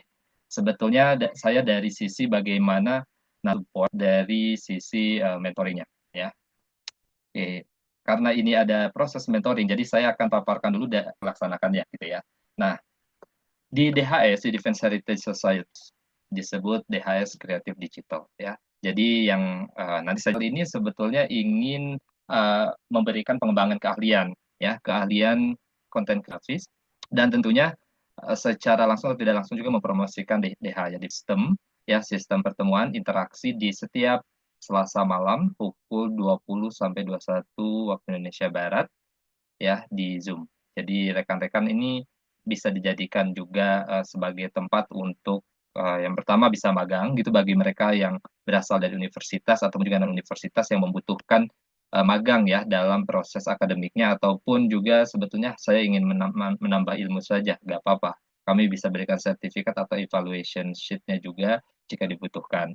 Nah, di DHS Creative Digital ini kita berbagi tentunya ya, berbagi apa sih tadi beberapa keahlian yang sudah disampaikan di atas, design principle of digital branding, dan juga beberapa hal yang terkait hubung, dan mudah-mudahan bisa kolaborasi. Nah, kolaborasi yang dimaksud tentu kami berikan kesempatan buat mereka untuk jadi content creator ya. Walaupun kebanyakan voluntary ya, voluntary artinya belum dibayar dulu deh kalau sekarang gitu, karena kita sifatnya seperti NGO saja. Nanti kita bisa connect dengan commercial company yang mana nanti kami dengan mudah bisa mengarahkan rekan-rekan yang punya keahlian di desain grafis, videografis, caption writing, itu untuk kami salurkan di network kami dan tentunya jadi freelancer. Ya, harapannya seperti itu. Jadi mulai dari Nah, di proses mentoring di DHS Creative Digital tentunya ada dua tujuan, jangka pendek dan jangka panjang. Jangka pendek mentoring untuk mendukung penulisan buku antologi DH. Jadi yang tadi disampaikan oleh para pembicara itu akan kita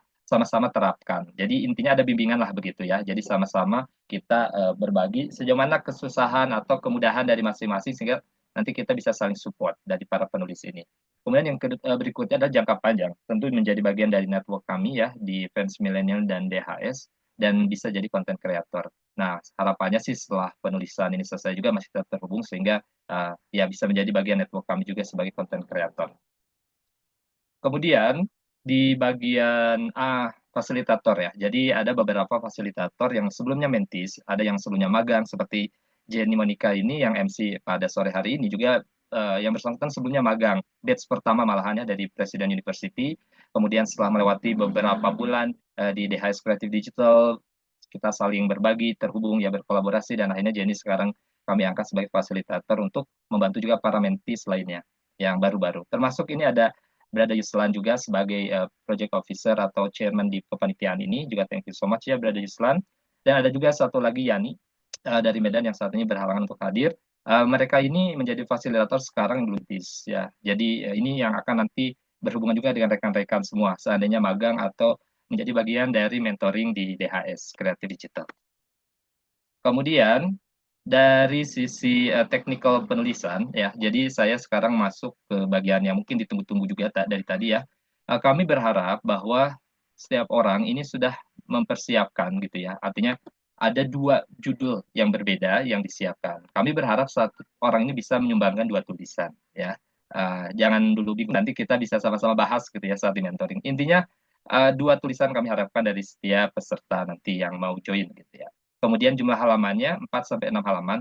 Kata saya tidak batasi karena biasanya sih kalau padat ya bisa gitu. Tapi saya nggak terlalu memberikan aturan yang kaku. Intinya dengan spasi 1,5, margin 3 cm semua sisi, dan ukurannya sorry belum sebutin A4 ya, dan Times New Roman, itu sudah disiapkan nanti ketika dikirim ke kami gitu. Jadi dengan format tulisan seperti ini bisa nanti kami proses lebih lanjut untuk proses editing.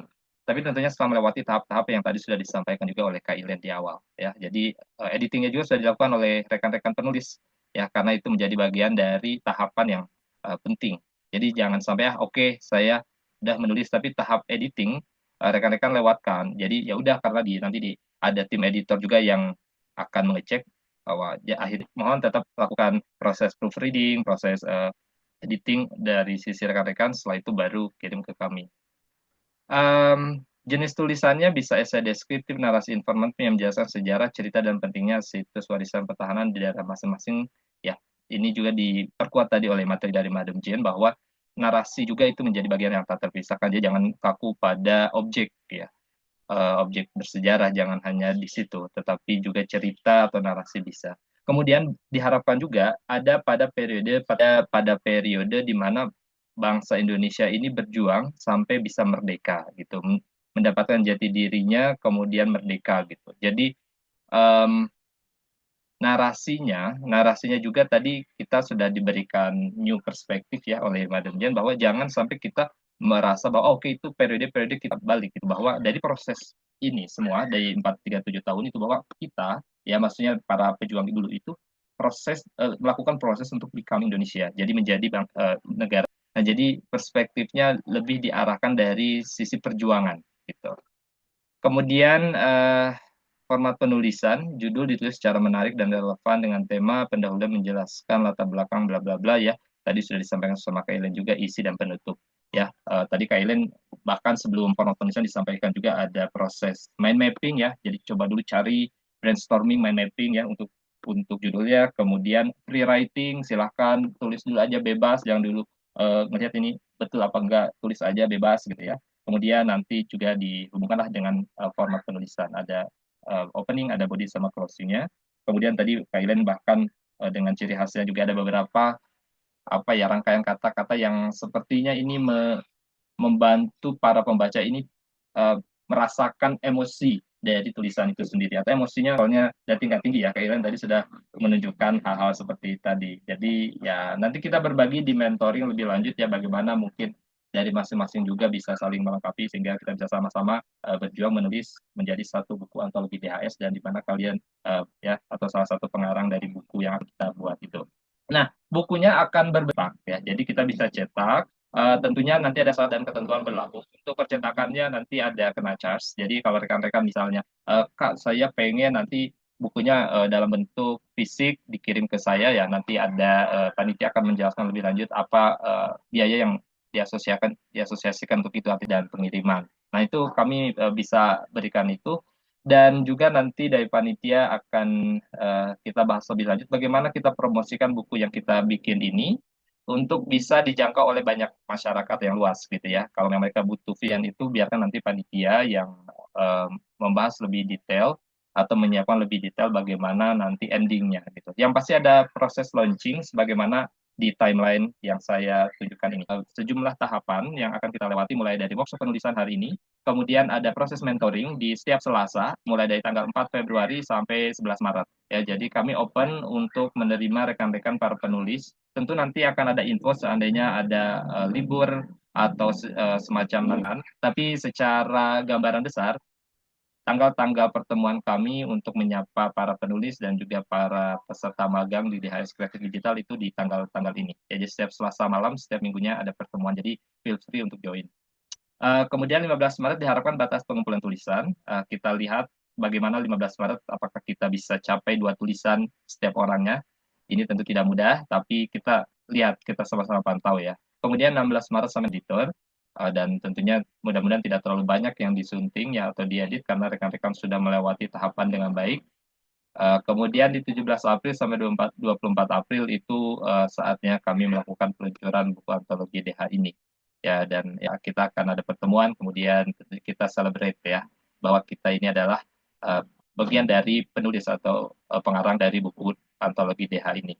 Nah, sebatas info, kalau tadi mungkin di awal Kailan juga sudah tanya-tanya. Jadi antologi ini lebih ke arah buku yang memang di situ banyak judul-judulnya gitu, yang mana disusun oleh banyak pengarang. Kurang lebih gitulah. Mungkin nanti Kailan bisa verifikasi. Jadi antologi ini lebih ke buku kolektif, artinya banyak orang yang berkontribusi menyumbangkan tulisan, ya. Kemudian nanti bervariasi di sana tentunya dalam tema besar yang sama. Kurang lebih seperti itu.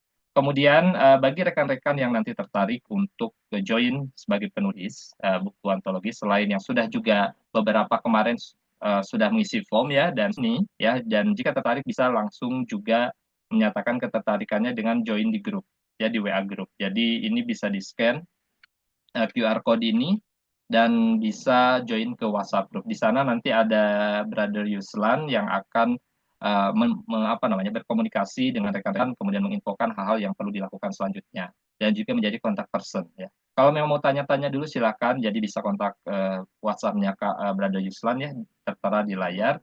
Misalkan Kak, saya masih ragu gitu kan, mau sedih kan udah yakin langsung aja join di WhatsApp group, kemudian dari situ kita sama-sama pantau, kita sama-sama untuk menyusun tulisan, terutama nanti komunikasi lebih intensnya di saat mentoring, ya, di setiap Selasa malam, seperti itu. Kemudian selanjutnya, ini ada sedikit di DHS Creative Digital, ya kita ingin dengar sebetulnya ada testimoni yang ingin kita dengar seperti apa sih sebetulnya perjalanan dari para mentor.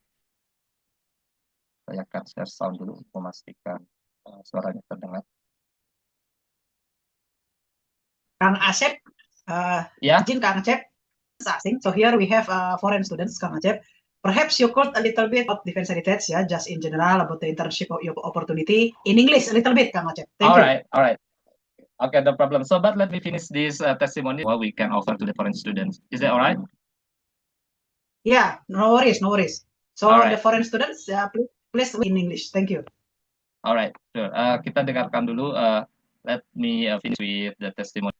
Explain again about what we can offer to foreign students and of course the definition of defense heritage itself. Kan sebelumnya seperti buat script konten, terus content planner, pemahaman yang lebih baik tentang bagaimana sebuah organisasi beroperasi secara internal dari proses kreatif hingga koordinasi tim. Terima kasih yang sebesar-besarnya untuk Defense Heritage Society, di mana itu adalah tempat saya menambah ilmu di dan juga teman-teman magang DHS karena itu marketing dan juga penambah dalam editing. Terima kasih Defense Heritage Society, atau ini akan membuka pintu bagi langkah-langkah berikutnya dalam perjalanan karir saya. Buat teman-teman yang belum join, yuk join yuk ke DHS. Halo semuanya, perkenalkan nama saya Yansyah. Saya Farhan Nabil Caisario Mirza. Saya Muhammad Syaraza Padoni. Saya Sainatian Angelina Sangaji Putri. Manajemen saya, responsibility saya melakukan tugas.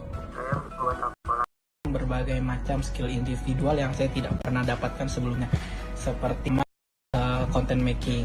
Saya juga mendapat pemahaman yang lebih baik tentang dari proses kreatif hingga koordinasi tim.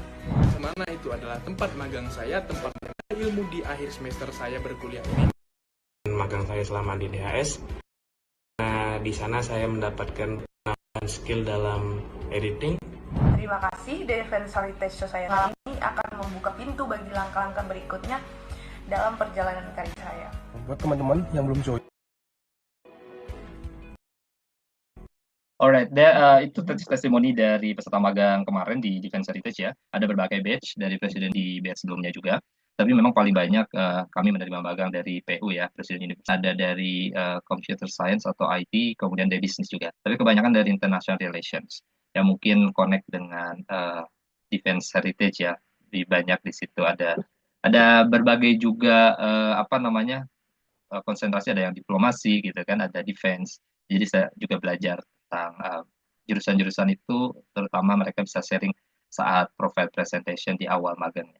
And then, as mentioned by our president of DHS, Kak Jen, Madam Jen, so I would like also to explain a little bit about Defense Heritage and our Defense Heritage Society Creative Digital.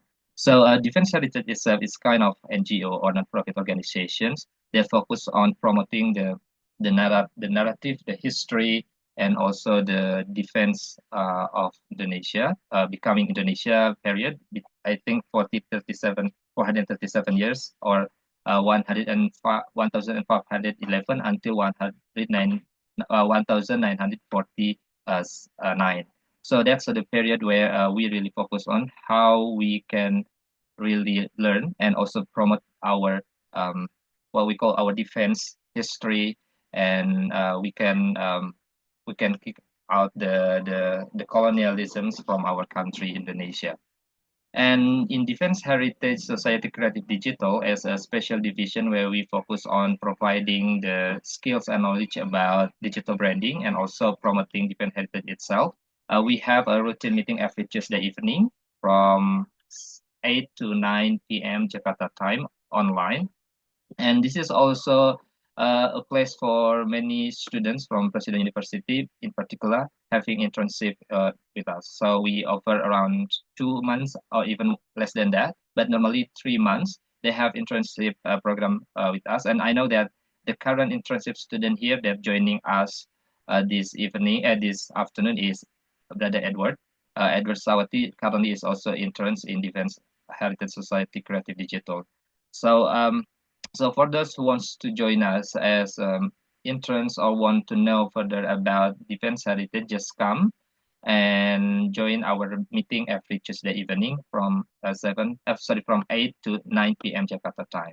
We also provide special support for those who are really interested in becoming author or writer for our anthology books, Defense Heritage, through mentoring program. So we'll discuss the technical thing and also non-technical things. Principally, we can connect and then we can collaborate in further project later on. So hopefully this answer what probably the foreign student here wants to know about Defense Heritage. So for further information, you can contact me. You can contact Brother Yusan as well, as I sent earlier. I display earlier, and also probably Brother Yusan can also remind your contact number and also the WhatsApp group in case the participants and also the foreign student here wants to join us. So that's all from me, Sister Denny. Probably I think all material have been delivered. So back to you. Oke, terima kasih Pak Acep untuk informasi tambahannya. Oke, karena kita sudah lewat dari waktu yang sudah ditetapkan, maka Bapak Ibu yang kami hormati dan teman-teman sekalian, kita sudah sampai ke penghujung acara workshop penulisan buku Antologi Defense Heritage Society pada hari ini. And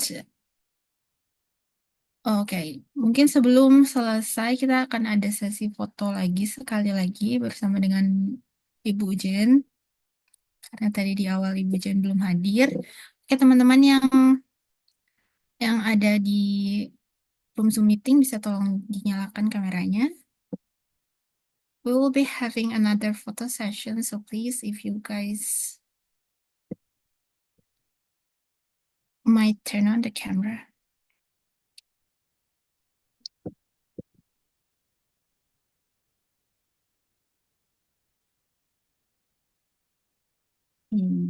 We're gonna make it quick. So, Yuslan, could you please help? Okay. Taking picture in 3, 2, 1. Wait a minute. I have to check first.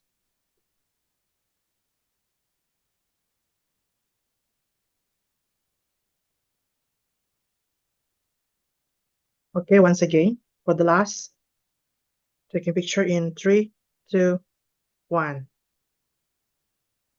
Wait, I have to check.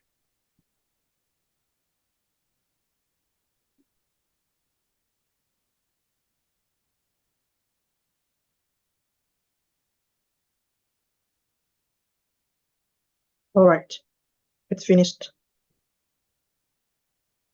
Baik, oke. Maka dari itu kami mengucapkan terima kasih atas kehadiran dan partisipasi Bapak Ibu dan teman-teman sekalian.